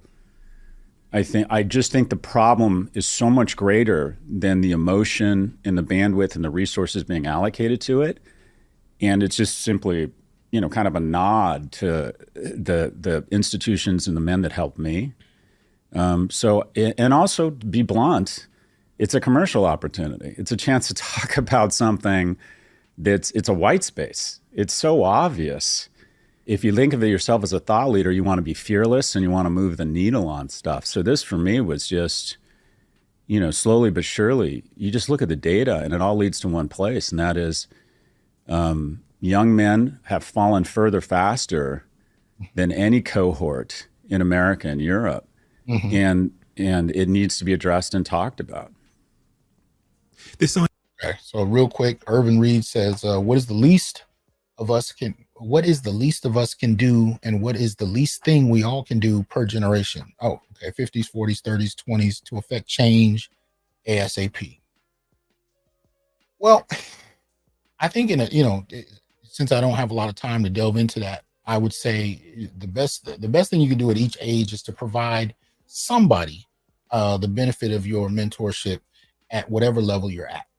You know what I mean? So, you know, if you're in your 20s and you work in your first job at a fast food joint, I don't give a damn what it is. You know, if you can find particularly another Black male and just provide some support, provide some help, you know, whatever you can at that level. And as your expertise grows over the years, do something similar on a larger scale if possible. And I don't care if it's one-on-one. I don't care if you set up a group. I don't care if you participate in giving a lecture somewhere, but just find regular ways to do so.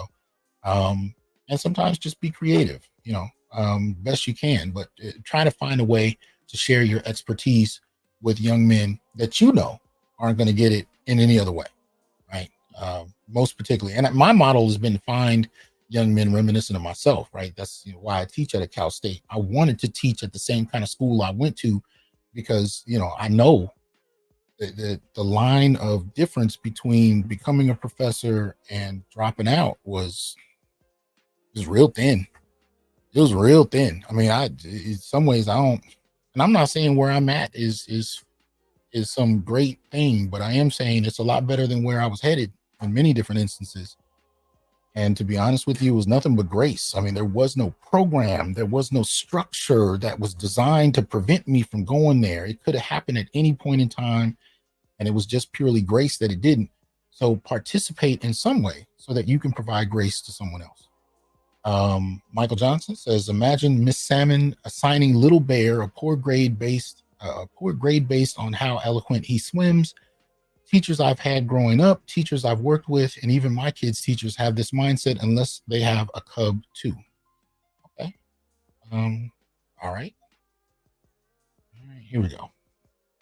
The idea that it all comes back to, do you have a male role model in your life? Links, interestingly, to a lot of the data that says we're less likely to be married than ever before. We're less likely, I was reading some stats around when our first kiss happens, and a man's first kiss used to happen, I think it was around 18. It's now on average into their early 20s. Yeah. Everything seems to be moving further. See, and this is how you subtly know when they're talking about race. I mean, again, I've talked about Tommy Curry and Ebony Utley's paper, She Touched Me, where they did groundbreaking research as to when Black boys lose their virginity. Not the term they use, they call it sexual debut, but essentially when they lose their virginity, for Black boys, it tends to be somewhere between 10 and 12 years old. And usually the girls involved or women are older, you know, older teenagers to grown ass women. That's who Black boys tend to lose their virginity to at a very young age. So when you see them talking about first kisses in their 20s, they're, you know, you can see that they're talking about, a specific group, but it's not necessarily tailored to Black boys who tend to lose their to experience their first sexual debut at much younger ages. Right? And I think because there's really no stigma for how, Black boys are treated, sexually speaking, it tends to happen and nobody says anything. And I regard it as an epidemic that's not regarded as an epidemic. Hell, I just posted a video earlier today on Facebook about, I think it's a grown teenager who sexually violated her own 6-year-old brother simply because she wanted to, simply because she could, right? But Black boys are considered a sexual resource that, if anything, not only is it not harmful to them, at least in terms of what these people believe, but somehow it's a service, right? Some people believe it's a service that these young boys are inducted into this sexual world at young ages because it's some kind of rite of passage. Anyway. And further and back. So from that, I deduce that the chance that a young man would have a male role model in their life is probably deteriorating as well, because there's less marriages. There seems to be the prospects of dating seem to have dropped as well. So is there correlation between these two things in some respect? Yeah, what's strange is, so you don't have kids, right? No.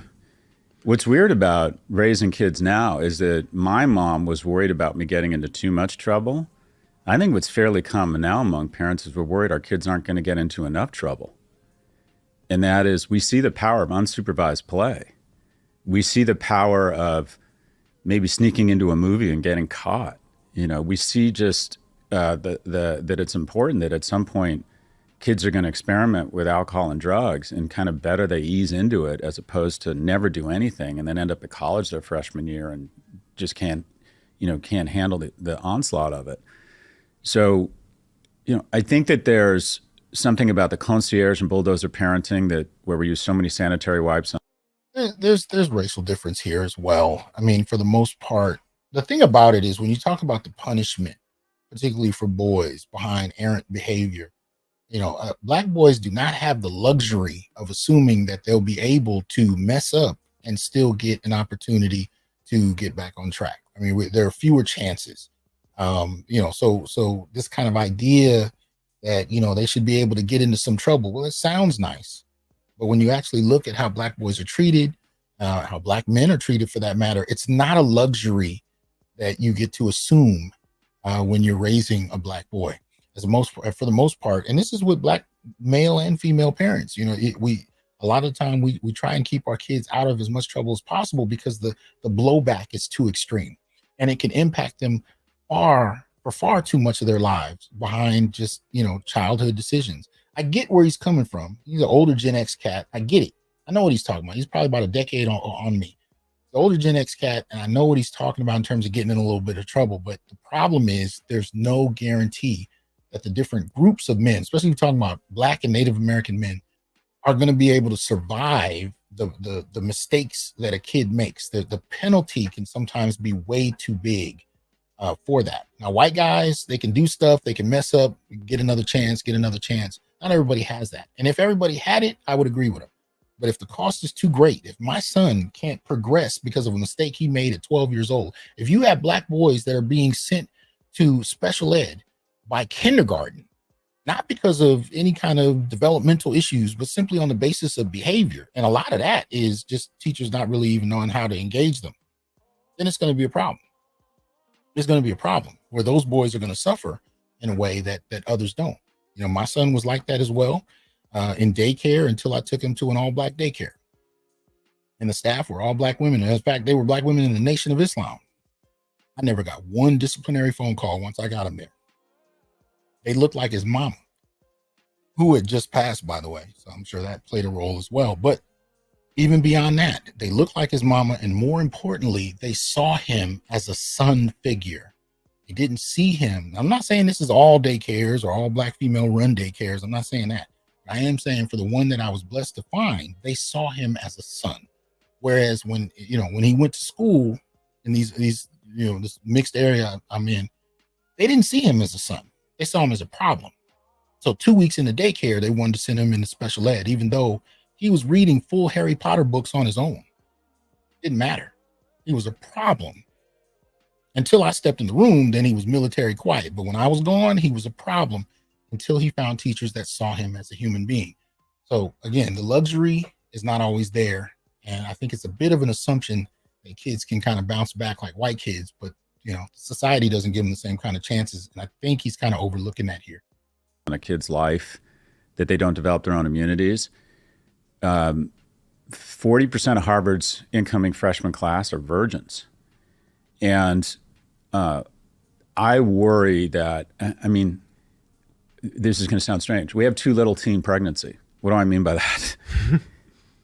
Unplanned teen pregnancy is a bad thing.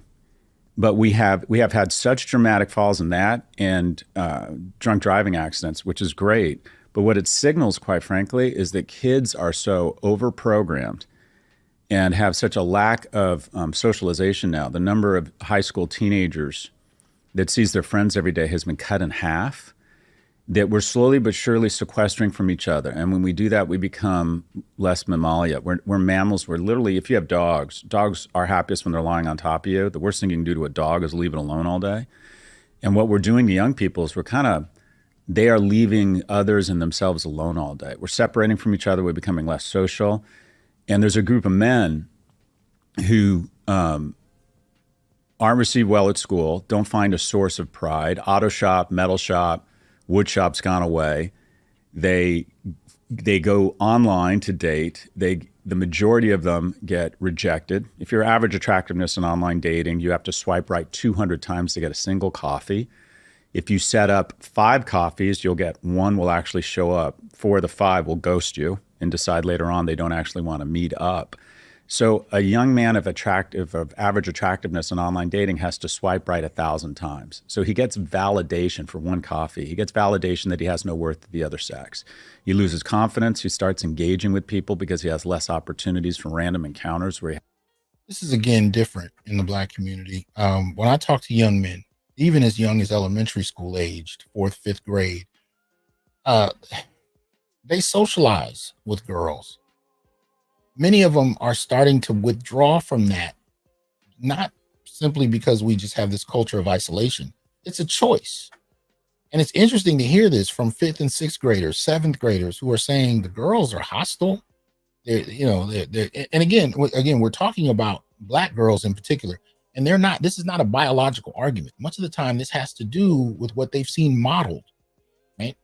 The contempt and hostility that many Black women have for Black men, right, is being passed down. It's something that's being observed, and they're practicing it even as young as elementary school age.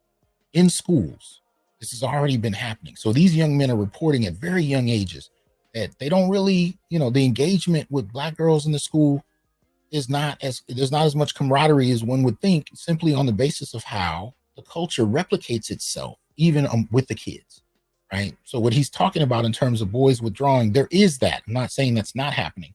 But I am saying there are other dynamics in the Black community that compound the issue and make it that much more difficult to where boys are withdrawing.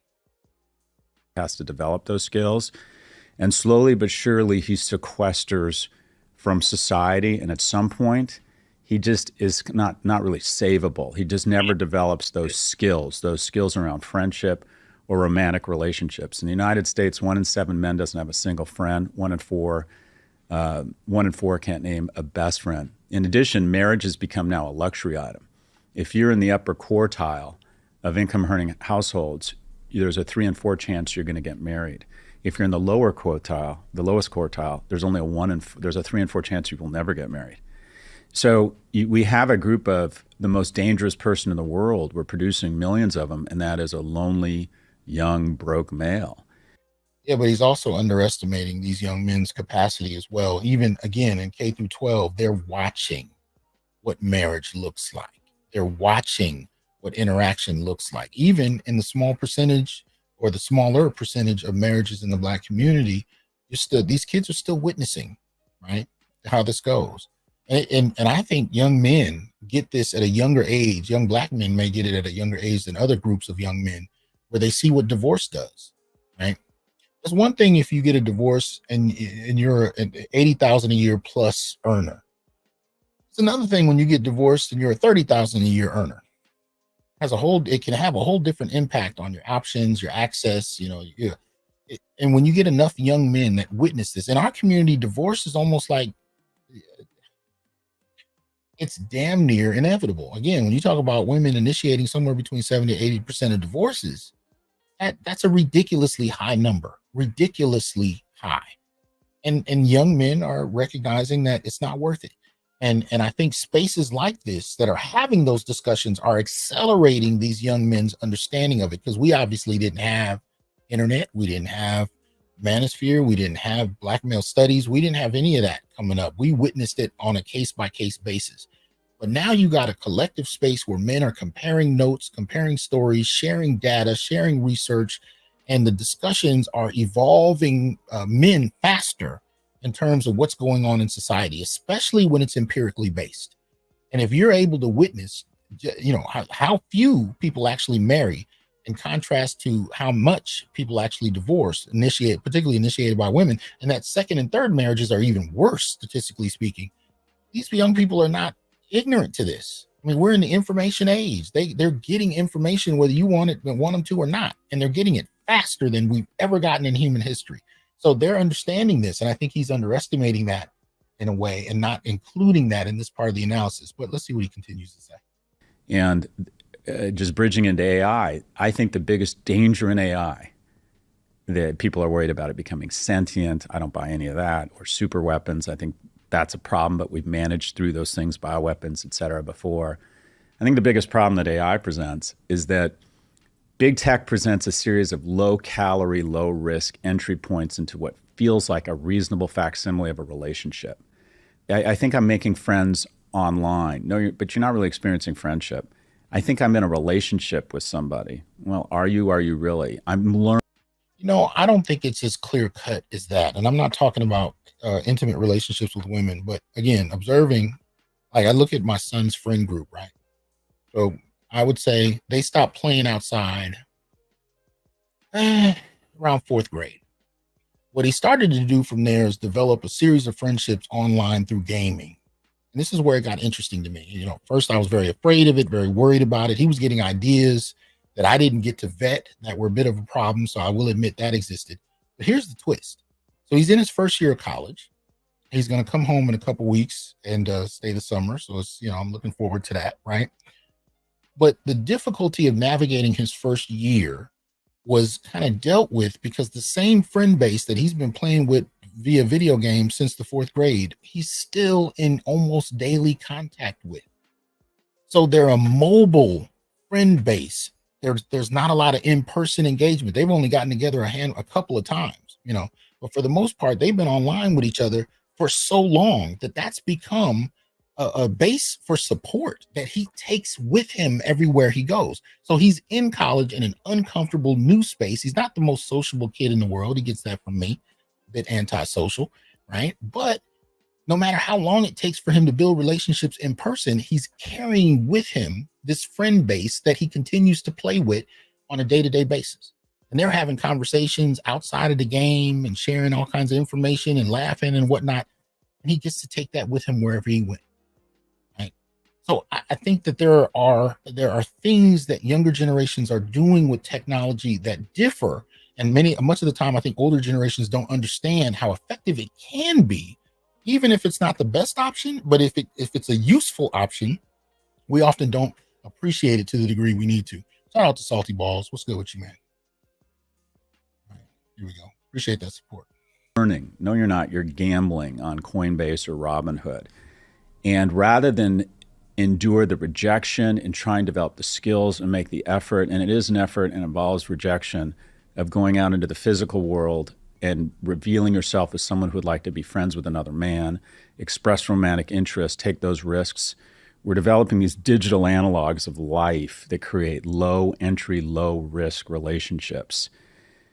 And you think, well, that's not necessarily a bad thing, but it is, because it leads to depression. Because the reason why romantic comedies are 2 hours and not 20 minutes is that life is about the victory of taking risks, enduring rejection, and having a small business that works.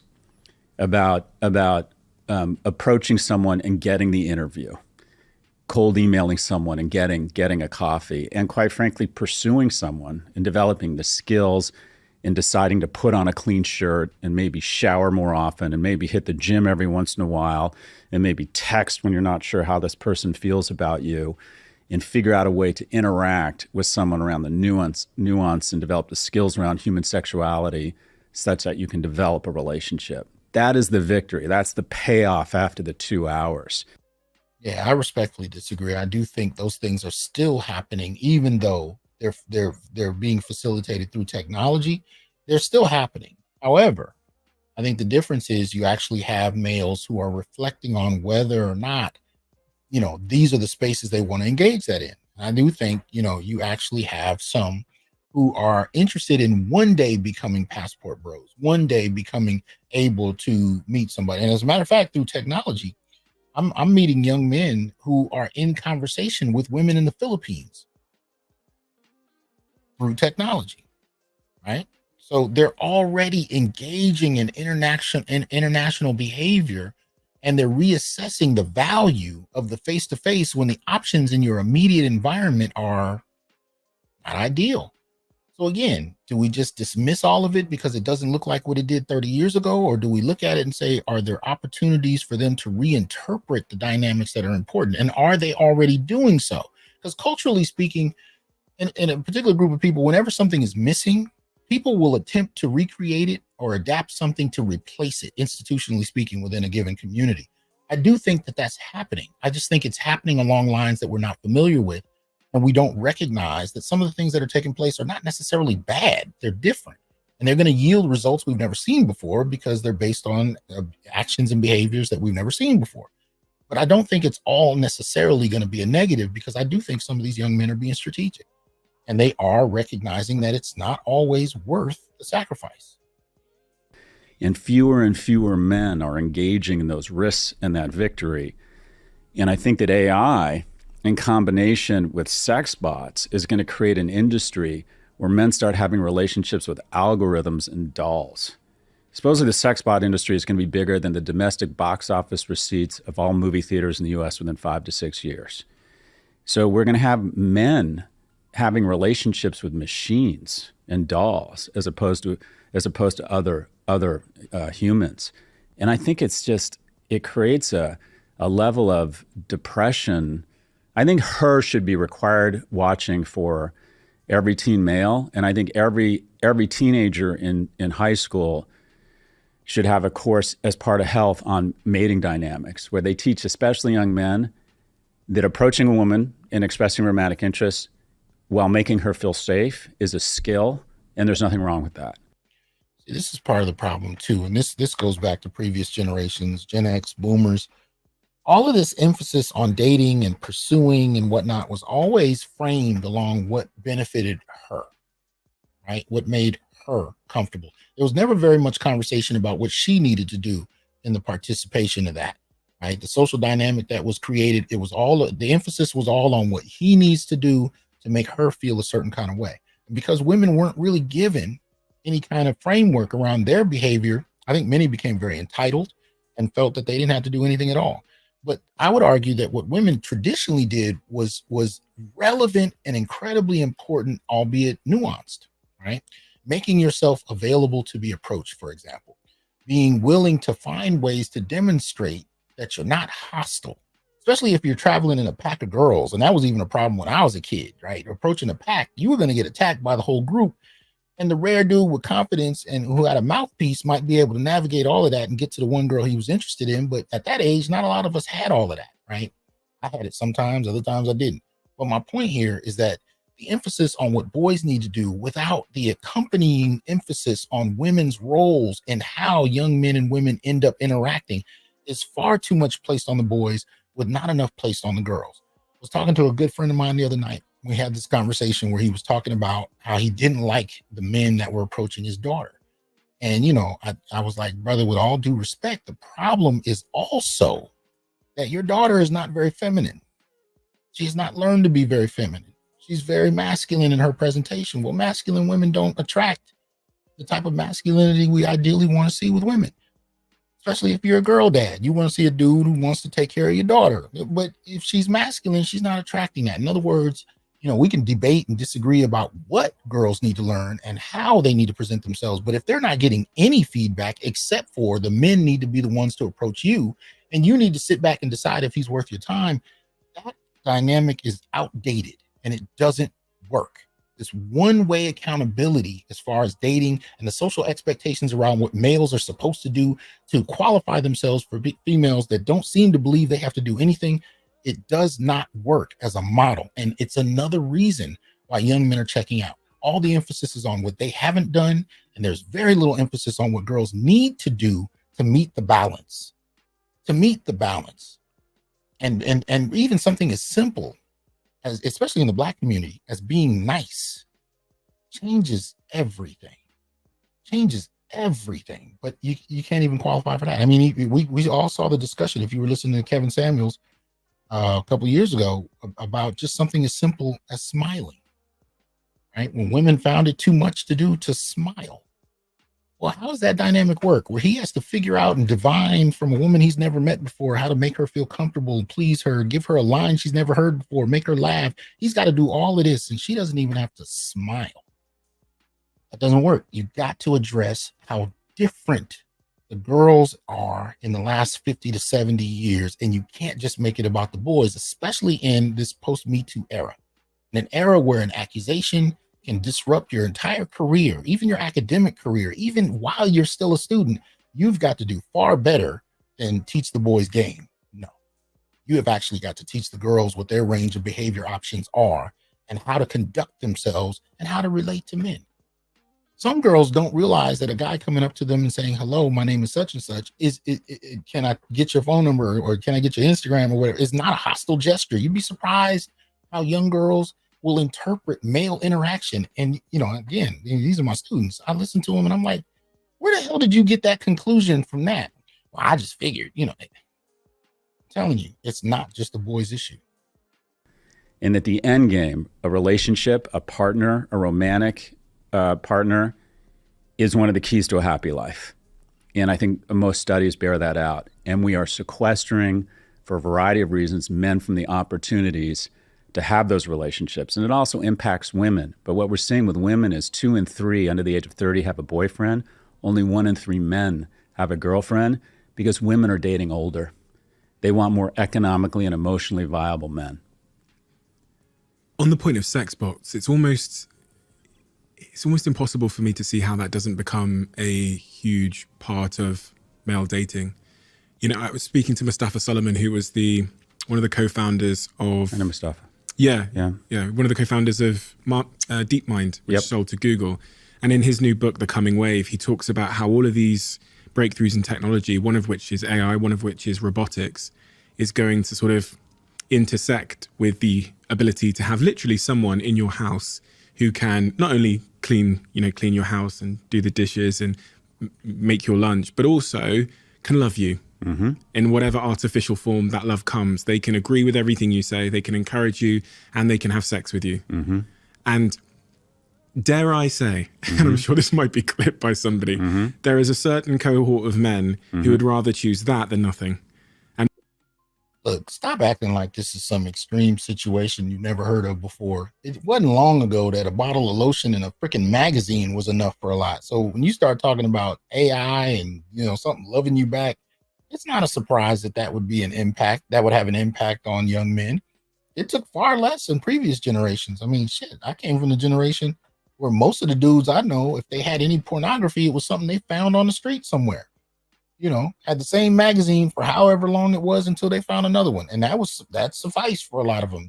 Men do not, boys, I should say, especially, there are depths that boys can go that people might be uncomfortable with. But if you make the social space and the engagement with girls that much more fraught and that much more difficult without much support, let alone training for the girls, boys will resort to things that involve the path of least resistance. When they're faced increasingly with that choice, it feels really inevitable to me to see how they would choose. Some of them would choose a sex bot or something to that effect to fill that void. We can all relate to that. We all make that type of decision in different increments. A lot of times it's easier to say, I'm just going to stay home and watch Netflix and take an edible and porn, order in, and maybe watch porn instead of go out and engage in the expense, the emotional trauma, the effort, the skills I have to provide to try and establish something resembling a real world relationship. And rejection is enormously painful. And, I think teaching young people, rejection, and my son didn't make the football team last week, and he's 13 years old. And it was a big deal. He was really upset. He thought this was the way he integrated into the UK. He loves football, tried out. Tryouts are going really well. Came home, threw his bag down, tears, didn't make the football team. And of course, his mother's totally freaked out. What do we do? And I'm like, this is an awful day for all of us, and it's a great day for him, because this is what's going to happen. He's going to wake up tomorrow and he's going to realize he's fine. And he's going to develop a little bit of callous over that emotion. And I think you're an entrepreneur, and I've been an entrepreneur my whole life. I was single most of my adult life. I don't know your relationship status, but if you're an entrepreneur and you're single, you're used to enduring rejection. And that is the key to success. That's the absolute key, because the only thing you know that has happened in someone who's very successful professionally and personally is they have developed the skills to endure rejection. That's just it. No one bats 1,000. You approach strange women in a strange place. Most of the time, it's going to be awkward, and sometimes it's going to be humiliating because you're going to get rejected. You want to start a business. You keep asking people for money. You keep asking employees to join you. You keep asking for customers and clients. And the only thing I can guarantee you is a shit ton of rejection. The ability to endure that rejection is absolutely the key to success. More so than talent, more so than I wouldn't say hard work. I'd say grit is right up there. But your ability to endure rejection is if you want to punch above your weight class economically or romantically, then get out a spoon and get ready to eat shit. That is a prerequisite to that kind of success.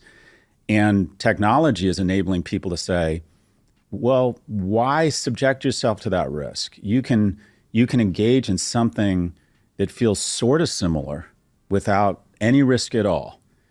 And over the long term, it's just such a bad trade. I mean, you were talking about porn. Porn is the largest unsupervised experiment on young men that we've ever had. And it's largely unsupervised because there isn't a lot of academic research on it, because most academics don't want to be known as the porn professor. So there really is a lack of research around it. And when I... No, he's right about that. He's right about that. I got the reputation for being the porn professor because I had one assignment in one class that was porn related. My black male class, I would have my students go into a variety of different porn sites and read the titles as they pertain to, what they call black men, the various names. And then they would have to come into class and write on the board all the different names they found, the different terms used to describe black men. And then we would start to have conversations about, the dehumanization of black men and so on and so forth, right? And the phallification of black men. And professors would be walking by during class, looking through the little window on the door and like, what the fuck? Because all the terms that you can imagine are written on the board. And we're going through and discussing each one of them. And it became one of the most popular assignments in the class, when people would talk about it with their friends. And I ended up getting more and more students coming in to do it just because I was willing to assign something porn related. But yeah, when you get the reputation of being the porn professor, now here's where it gets difficult, right? You get that reputation, especially as a male and especially as a black male, the ice gets thinner when it comes to, say, interacting with female colleagues, girls, students, so on and so forth. If there's any accusation made, somehow this porn emphasis becomes associated with your black maleness, and thus any accusation seems to have more merit. So it's a dangerous thing for male professors, particularly black male professors, to deal with. But he's right. Nobody wants to be known as the porn professor because this is the era, right? This is the Me Too era. Raising those issues can be a career killer. So you have to be very skilled, strategic in how you kind of approach that, and do it sparingly if you're going to do it at all. But make sure you can articulate what the purpose of the assignment is, because, yeah, it can get rough. Women can do that shit, though. Right? Women can do that. I've seen women hold classes on pornography, like in women's studies, and they can get away with it. Men, that's a minefield. I coach young men. The first thing I do, kind of my go-to, is I get their phone, I look at screen time. I'm like, okay, let's think of what do you have as a young person? You have a lack of financial capital, but you have a lot of human capital. And that's really important, time. So we're going to think about your time as money, and we're going to decide how we're going to invest it. Let's look at your current portfolio of investments. And I ask them to unlock their phone, and I say, I won't be judgmental. In between Twitter, TikTok, porn, Coinbase, it's so easy to find a minimum of 10 and sometimes up to 50 hours a week. And we're going to reallocate it. And we're going to reallocate it to other things. And one of the things we're going to reallocate it to is like, first, we got to make some money. Are you making any money? You got to make some. I don't care if it's flipping on an Uber app. I don't care if it's becoming an Instacart, a Dasher. The best way to make a lot of money is to start making a little bit, because you start developing the skills and the hunger for more money, right? The second is we're going to take some time and we're going to try and invest in organizations or activities that put us in the company of random strangers, not just potential romantic interests, but friends, mentors. That's super important. And one of the keys to developing what I'll call the mojo to take those risks around romantic relationships is to moderate your consumption of porn.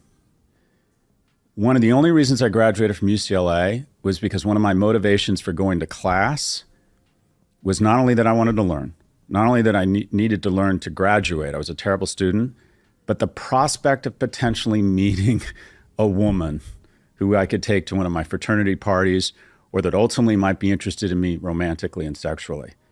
And if I'd had the access to porn that young men have now, I'm not sure that mojo would have been as great to get out of the house as often. So just to tell young men not to engage in porn, I think is sort of ridiculous. But I'm glad he at least acknowledged that much, because porn is not, it's permanently changed the culture and it ain't going nowhere. I mean, just the fact that you can get free porn was virtually unheard of when I was a young teenager. Unheard of. There would be, you could find an adult store, and if the owner would let you come in, everything was crazy expensive as far as the kid was concerned. So this idea of being able to get online and watch porn for free is just inconceivable to previous generations, so that's changed the game. The other thing is the mystery, what I call the mystery quotient, right? So, especially when you're a young man, you haven't interacted with very many people outside of your neighborhood, right? If you saw a woman, she could have, it didn't matter what her age was, her race was, her weight, and it didn't necessarily mean that you wanted to be with her, but as a young man, you were just curious, like, I've never seen a woman look. It might be in the grocery store, just walking around. You see a woman, you're like, I've never seen a woman like that. I wonder what. You get curious, and when I was younger, that was just it. That was the end of the conversation you had with yourself. You saw somebody, and you were like, wow, I've never seen a woman that looked like that. Now, young people, most particularly, but anybody can get online and look up women like that. I don't care if it's based on race, nationality, weight, color, height, background, ethnicity. There's so many variations, age. In class, I mean, it's a trip. And yes, class is part of it, as long as you know the right derogatory terms to research what you're interested in. But the fact that you can get your curiosity sated by being able to look up all kinds of different things that you never could have looked up 30 years ago in the same kind of way, right? It's changed the game permanently. It's not going anywhere. It is now a permanent feature in our lives. And so you can't, if you're just going to finger wag and shame, you're not going to get very far. You actually have to include it in the analysis, because it isn't going anywhere and nobody's letting it go. And not just youth. I mean, grown ass men who are in their 60s and 70s, as long as there's some modicum of sexual desire still at work, it's there. You can get into it. And I think Chris Rock said it best when he talked about his porn addiction, and he started to talk about the things that got him off. I can't remember what he said. It was like Asian midgets or something. But he said you can get so deep off into it that it becomes a problem. But that's because you have almost just unprecedented access, and that that's not going to change. That's not going to change anytime soon. So berating it is one thing, but I don't think it goes very far. I agree with him when you start talking about trying to get people to shift where they put their energy and their time. But that's never going to be 100%. There's far too much access. And that's the thing. We just live in an era where we have far more access than we've ever had. Is it too much? I can't say. Some believe it is, some believe it isn't. But either way, it's changed the culture irreparably. And now you just have to, include it in the analysis. Look at it analytically and think, okay, would you be more inclined to get out of the house, take those risks, engage in the victory, engage in what it is to be a man and be a mammal, if you had reallocated some capital and ensured that that fire was still there. So modulating porn and more generally spending less time online. Every digital version of your life is a shittier vision of the analog version that could happen. But everyone said, I'd rather have shitty kind of okay TV that's just mind numbing as opposed to putting in the effort to do something great. But I think it's more than just porn. I think it's all of it. Why leave the house? Why endure that sort of rejection, effort, expense? It's not just so expensive to go out, right? So, but I think porn is one of those things that young men need to modulate and find, such that they get their mojo. Yeah, this all has knock-on effects for women. And I think the data is also suggesting that the crisis amongst men is causing, in many situations, a crisis for women as well. Because we both, men and women exist in an ecosystem that needs to be somewhat balanced. So I'd like to talk about the impact this is having on women. One of the things I found interesting, it's actually because of a young woman came up to me in a bookshop. I was just there looking for my own book, as you do, just because it just come out. And she said something to me that a lot of women that have approached me or DM'd me have said quite frequently, which is she's over the age of 30 now. She's committed much of her life to her career. She's single. She's tried dating apps and she doesn't enjoy it. And part of me started to think about the fact she might be caught in a sort of generational gap where they used to meet in person, but now the generation below her meet online. And she concluded what she was saying to me with the fact that she believes, or she's starting to believe, that maybe there's something wrong with her.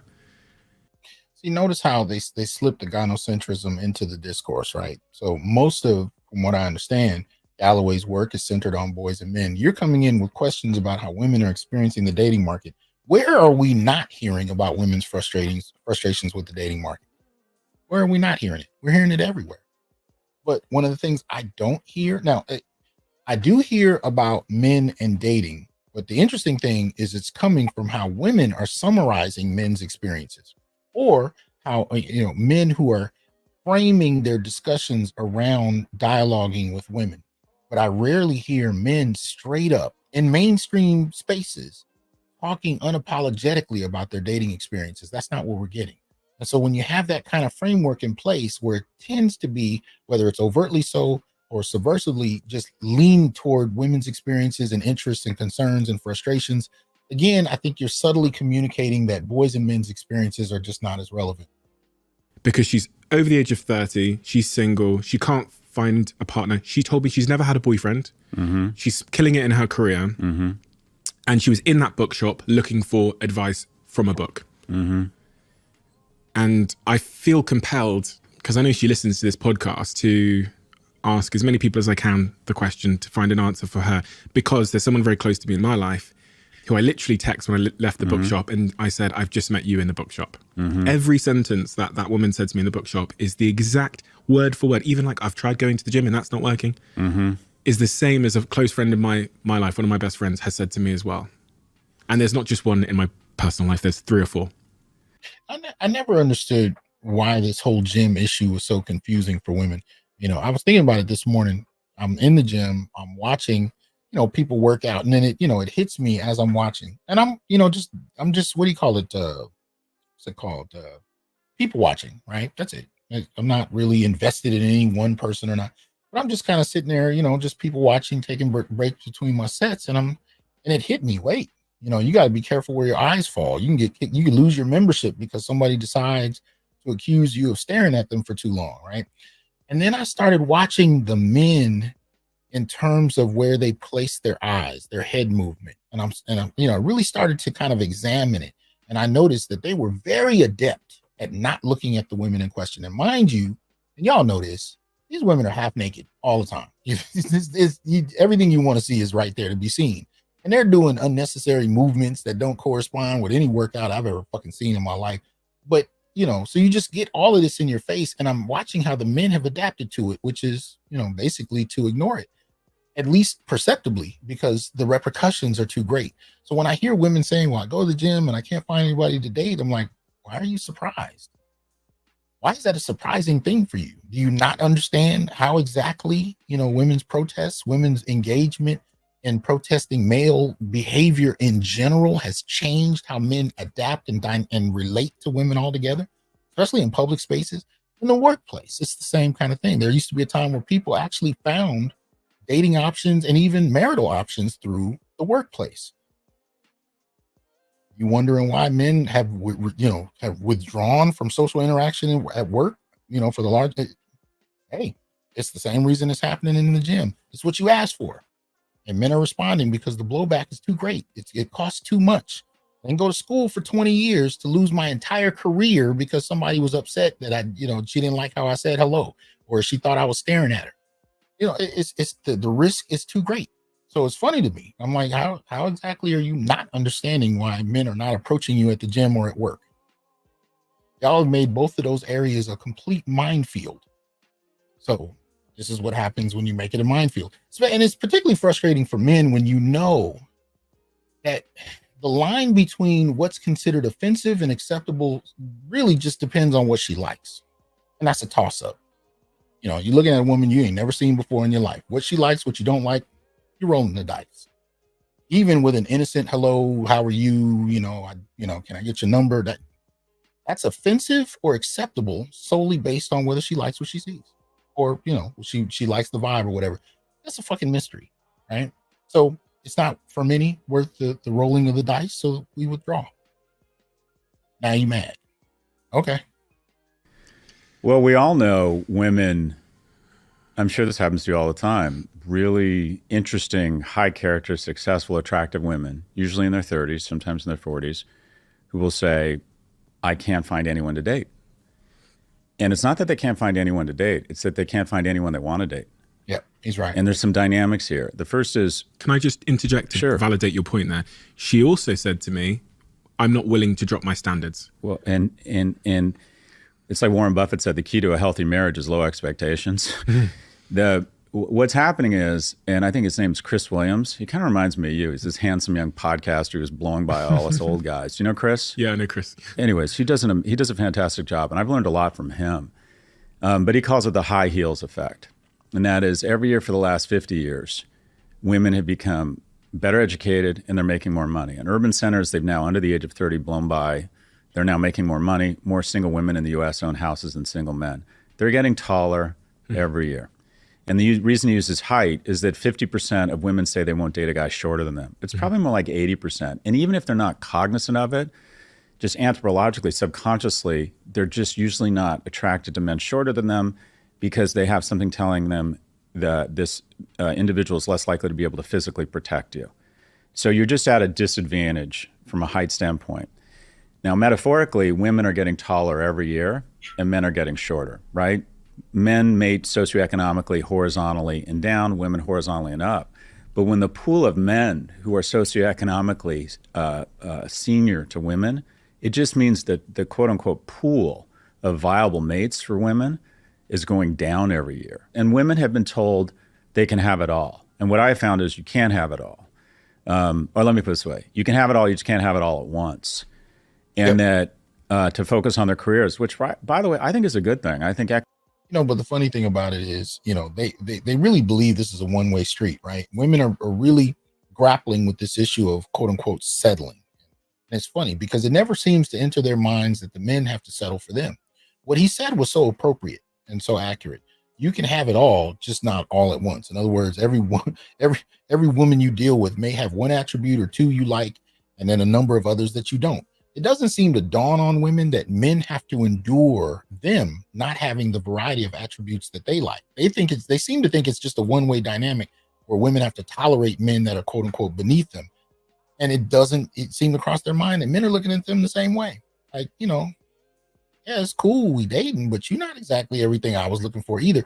I do think men are more adept, when it comes to, tolerating not having the ideal. And I don't think too many guys are really running out there saying she has to be perfect. I think that women do that far more than men do. Men are more willing, and we don't even frame it as settling. We just, we just kind of understand there are things. I think we understand it because we're the hunters. When you have to go out and get it, you understand how hard it is to get, and you really develop a different attitude about what you get. When you're hunting to feed your family every night, every meal ain't gonna be perfect, but as long as you can eat, that has to suffice, because most nights is not gonna be perfect. Women have a different attitude because I don't think they really are accustomed to being socially responsible for initiating, the dialogue. They're initiating the hunt, as it were. So they tend to have very elite tastes and kind of call it entitled attitudes about it. But again, it doesn't seem to hit them.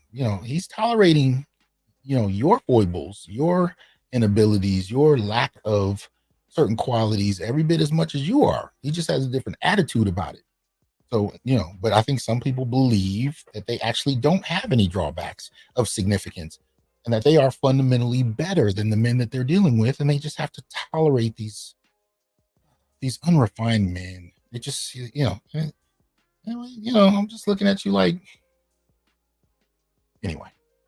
Economic viability is just super important for everyone, including women. But the reality is, as they have gotten taller, men have gotten shorter, so there's just less pairing. Society has a tendency to evaluate a woman's success through the lens of her romantic success. Not as much for men. People look at you and think, and I don't know your relationship status, but people look at you like, guy who's killing it. He's killing it, and he's single. Oh my God, it's good to be Stephen Bartlett. A woman in her 30s who's killing it professional is alone. It's like super successful, but your single status is a feature. For women, it's seen as a bug, and you both might be just as lonely. But or you might be engaging in, and I'm projecting here, I have no idea what your situation is here, but there's this dynamic where the men who are in the top 10% can engage in Portia polygamy. And that is, women with online dating now believe, there's something wrong with this, that, and this is going to get me in trouble, but let's rate everybody. Most people will acknowledge that some people are more attractive than others, and they find certain people less and more attractive. A woman of average attractiveness can have a relationship, and when I say relationship, that's code for sex, with someone who's in the top 10%. But that individual is probably not going to establish a long-term relationship. And because of the lack of friction and connection and meeting people via text message or online dating, the top 10% of men are getting 80+ % of the opportunities for short-term relationships. This is how you can tell who's been listening, to us and who hasn't. These are the discussions that we've been having for years now, and you have not heard these discussions taking place anywhere else in the same fashion. So he's cleaned up the language. He's not using the lingo, but he's using the concepts. So, it is penetrating into the mainstream. Mainstream just doesn't know what to do with it yet. And so now that you have men who are responding in the mainstream, they're soft shoeing it, but you can tell where they're pulling the examples from. What he's talking about is such a basic tenet in these discussions that you almost don't recognize it because you don't expect to hear it. You don't expect to hear it in these kind of conversations, but it's accurate. It's accurate, and it's interesting to hear. Or sex. So they can engage in what's called Portia polygamy, and that there's not a lot of motivation for them to establish long-term relationships, which leads to bad behavior and a lack of household formation. So the guys that most women want and believe that they should be in a relationship with are the least likely to establish a long-term relationship. And then the bottom 90 either have little or absolutely no interest from women. So I want to be clear, no woman is responsible for servicing a man. But what I think has happened is this dynamic where... Why do you even need to say that? Why do you even need to say that? Who even intimated that, right? Why does that even need to be a qualifier? Well, clearly his concern is making sure that feminists in particular are not offended, right? But at any point, is he going to say in this interview that it should be clear that men shouldn't have to be considered serving women, that should not be a priority? Is that something that comes out? No, because it's expected that men serve in that capacity, and women expect it. Society expects it. Thus, it's okay to expect without having to say anything about it. But he has to make it a point to say, for women, we're not saying that they have to serve. Of course you're not saying.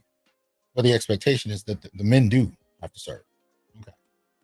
Because online has given everyone access to everyone, The majority of women are all interested in the same group. And this group is now much less likely to engage in a long-term relationship. And the result is just there's a disproportionate number of men and women who, quite frankly, are just lonely.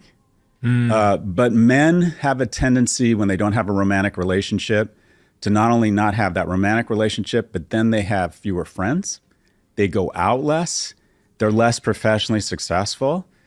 You know, if I didn't have a mate who told me we need to save for a house, I'm not sure I wouldn't have been smoking pot and drinking every night. You know, she was like, if you want to continue to have a relationship and have sex with me, you've got to get your shit together. That's young men need that. Jesus Christ. All right. There was an earlier point I wanted to address, and then he said that shit. Needing an interaction with women and developing socially along those lines, I'm not inherently against overall, but what he's overlooking is what men are experiencing in response to that. In other words, the expectations that women have. Oh, the other thing I was going to respond to is when he was saying how expensive it is to go out. Of course it's expensive. You're socially expected to pay for everything. And if you don't pay for everything, you're socially shamed for not paying for everything. Why would you go out if that's the social expectation? And what do you get in return for that social expectation? You can't guarantee sex. Can't even ask for sex, right? You damn sure can't expect sex.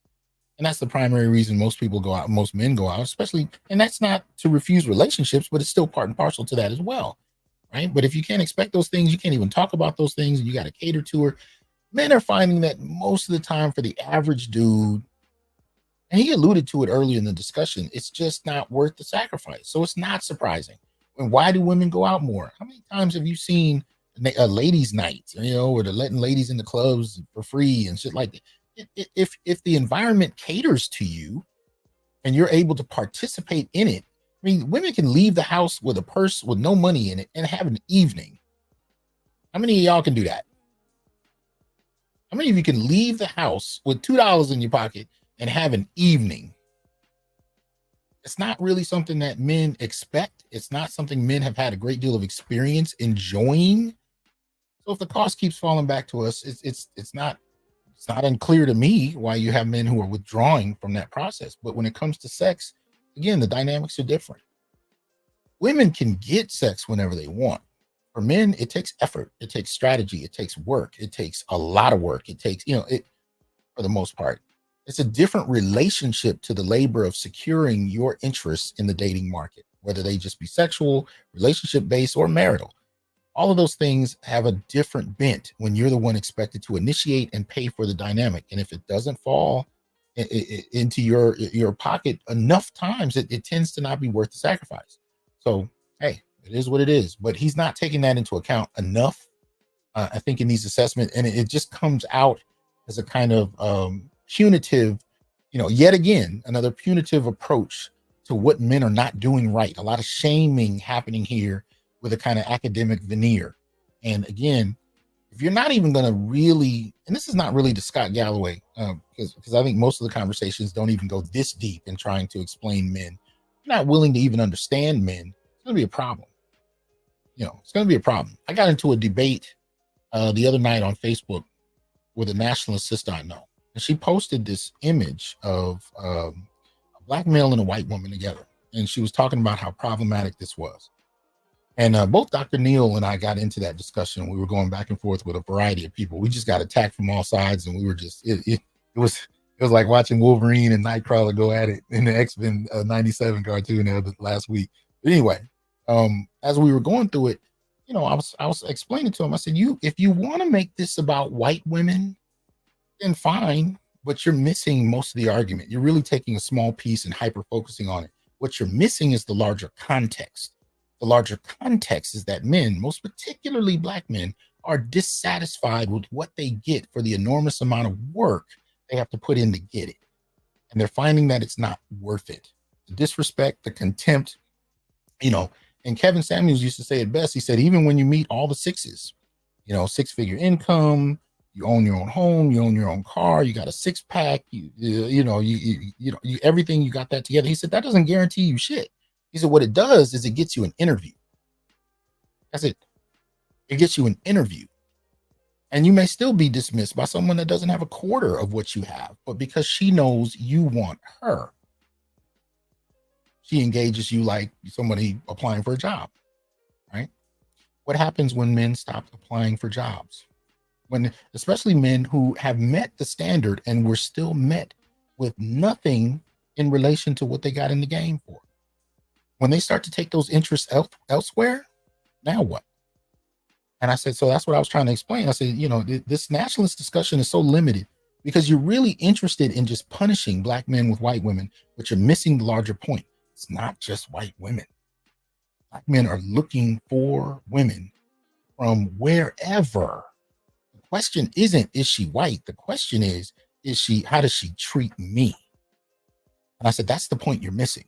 You're only getting a fraction of the pie. I said, because for a matter of fact, I said the same, that you got plenty of brothers. I said, you'd be surprised how many brothers in red pill spaces who are passport bros are actually looking for women of African descent around the world. If that's what your focus is you just worried about white women, I said, you know, you can worry about that if you want to, but the same men that are leaving and not dating you are looking for your counterpart elsewhere. So at some point, does it matter if she's white, if your men are leaving? I showed you all the examples of disrespect at the beginning of the show. Men are tired of varying degrees of disrespect. And many of those instances are applauded by other women, or at the very least, there are not enough women pushing back against that intense disrespect. So when it appears to be socially acceptable within families and within, the various types of social relationships in the community, men experience contempt and disrespect to that degree, they start looking for women for wherever they find them. Well, I just don't think they should be dating white women, Arab women, and Asian women. And well, you don't have to think they should, but that's where they got to go to actually find peace. You know, a bunch of people sent me pictures of Jaleel White. I guess they were waiting for me to be critical of him because he dated white women. I'm looking at him like, people still call the man Urkel on the street. What the fuck do you expect? The disrespect, right? Even within the black community, people think the man is the character.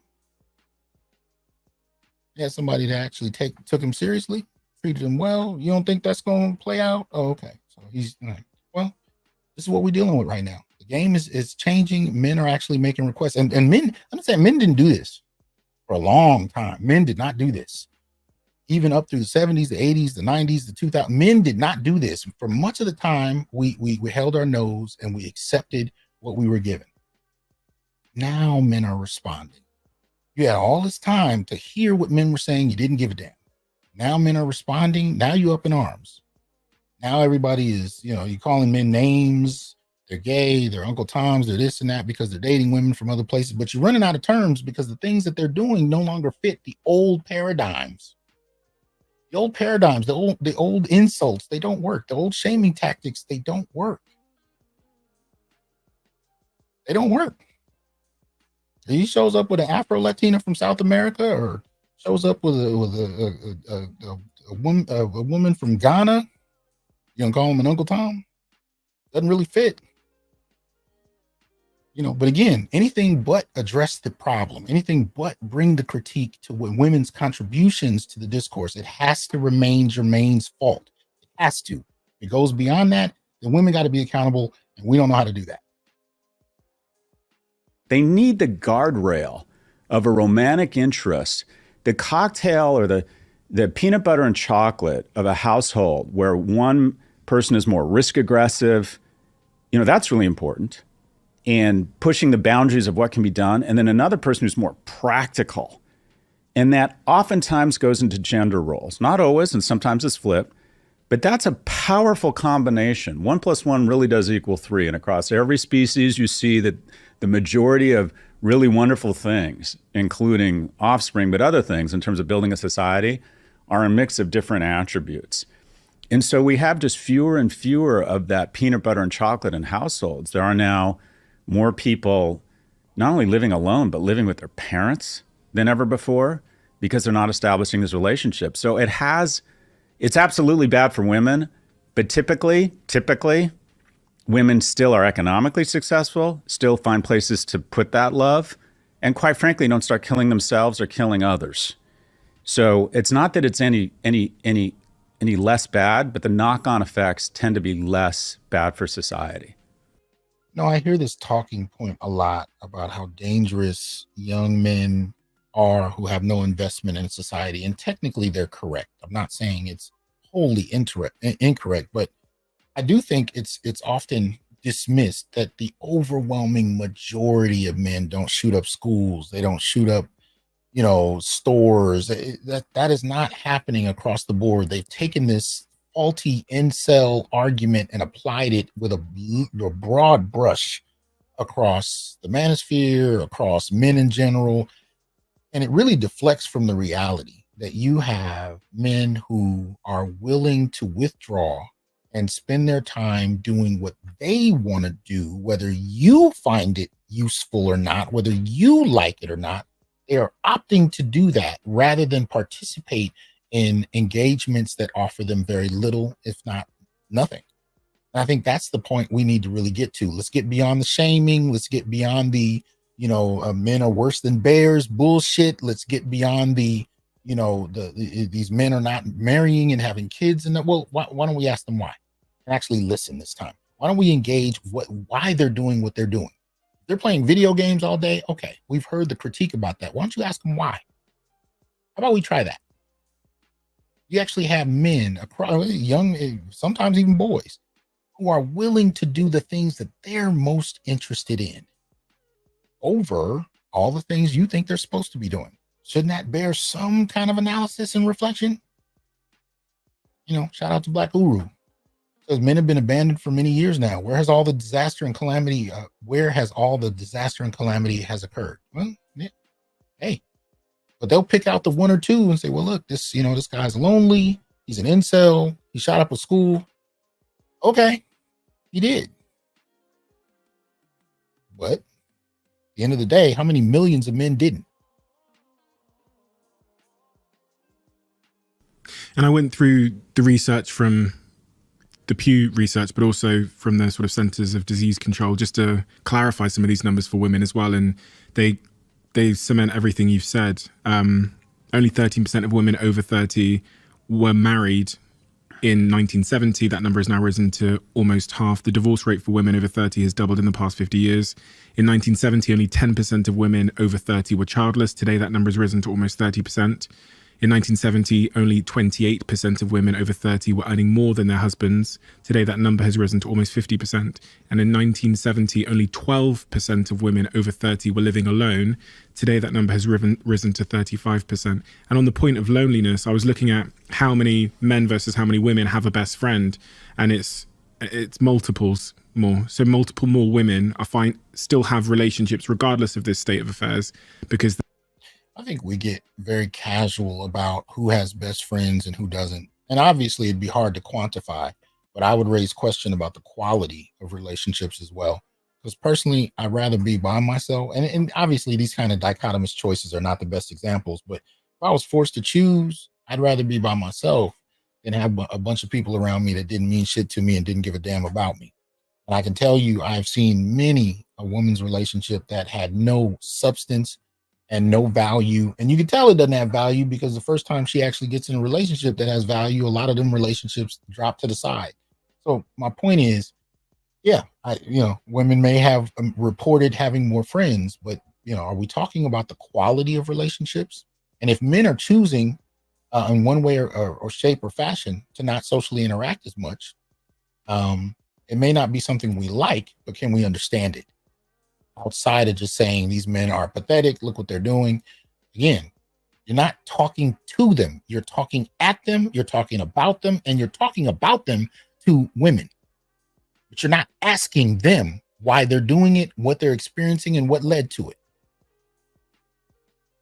it. They're better at, as you say, forming social connections in non-romantic relationships with other women than men are. So it's a pretty bleak picture. And maybe most importantly of all, there's a clear direction of travel here. Mm-hmm. And if you extrapolate out that direction of travel, we don't get to a good place. Population decline you spoke of and how that lopsided society, depression, mental health, suicide. So the question becomes, for me, what would you advise young men? You talked about money. I thought that was really interesting. So maybe we start there. Personal finance and establishing that. I'm a young man, so say 21 years old. What have I got to do with my money? Where should I be putting it? How should I be earning it? Okay, so I think I'll do, because I think this interview is like 2 hours, and we are basically we're less than a third the way through. So what I'll do is I'll probably end this here, and I'll choose out some choice segments next time. When I was listening to it for the first time, it was hitting all the way through for me, but hitting in this, what I mean by that is not that I liked it, but I just remember thinking there's plenty here that I can get into. Now, not so much. So I think what I'll do is I'll choose some choice segments. If you guys want a part 2 where I continue this, I'll go through some choice segments and we'll go through it that way. Other than that, I think I'll call it a day here. We're at the 3-hour mark. So, I'm interested in hearing your thoughts. I've been reading the comments. I want to hear more of them. I want you guys to write down, give me your questions, give me your observations on what you've heard so far. And what do you think about this new movement of, what I used to call the manosphere, PC, politically correct manosphere, or manosphere light, or neo-white men studies? What are your thoughts about what you're hearing? What are your thoughts about what's missing from the discussion? What do you think their motivation is? Let me know what you think as far as all that's concerned. And I just want to say I appreciate you guys coming through. I appreciate you being willing to engage this with me. Across all platforms, we're up to 622 people. So please make sure you hit the like button if you're on YouTube. Share the video if you're, checking it out from elsewhere. And I appreciate it.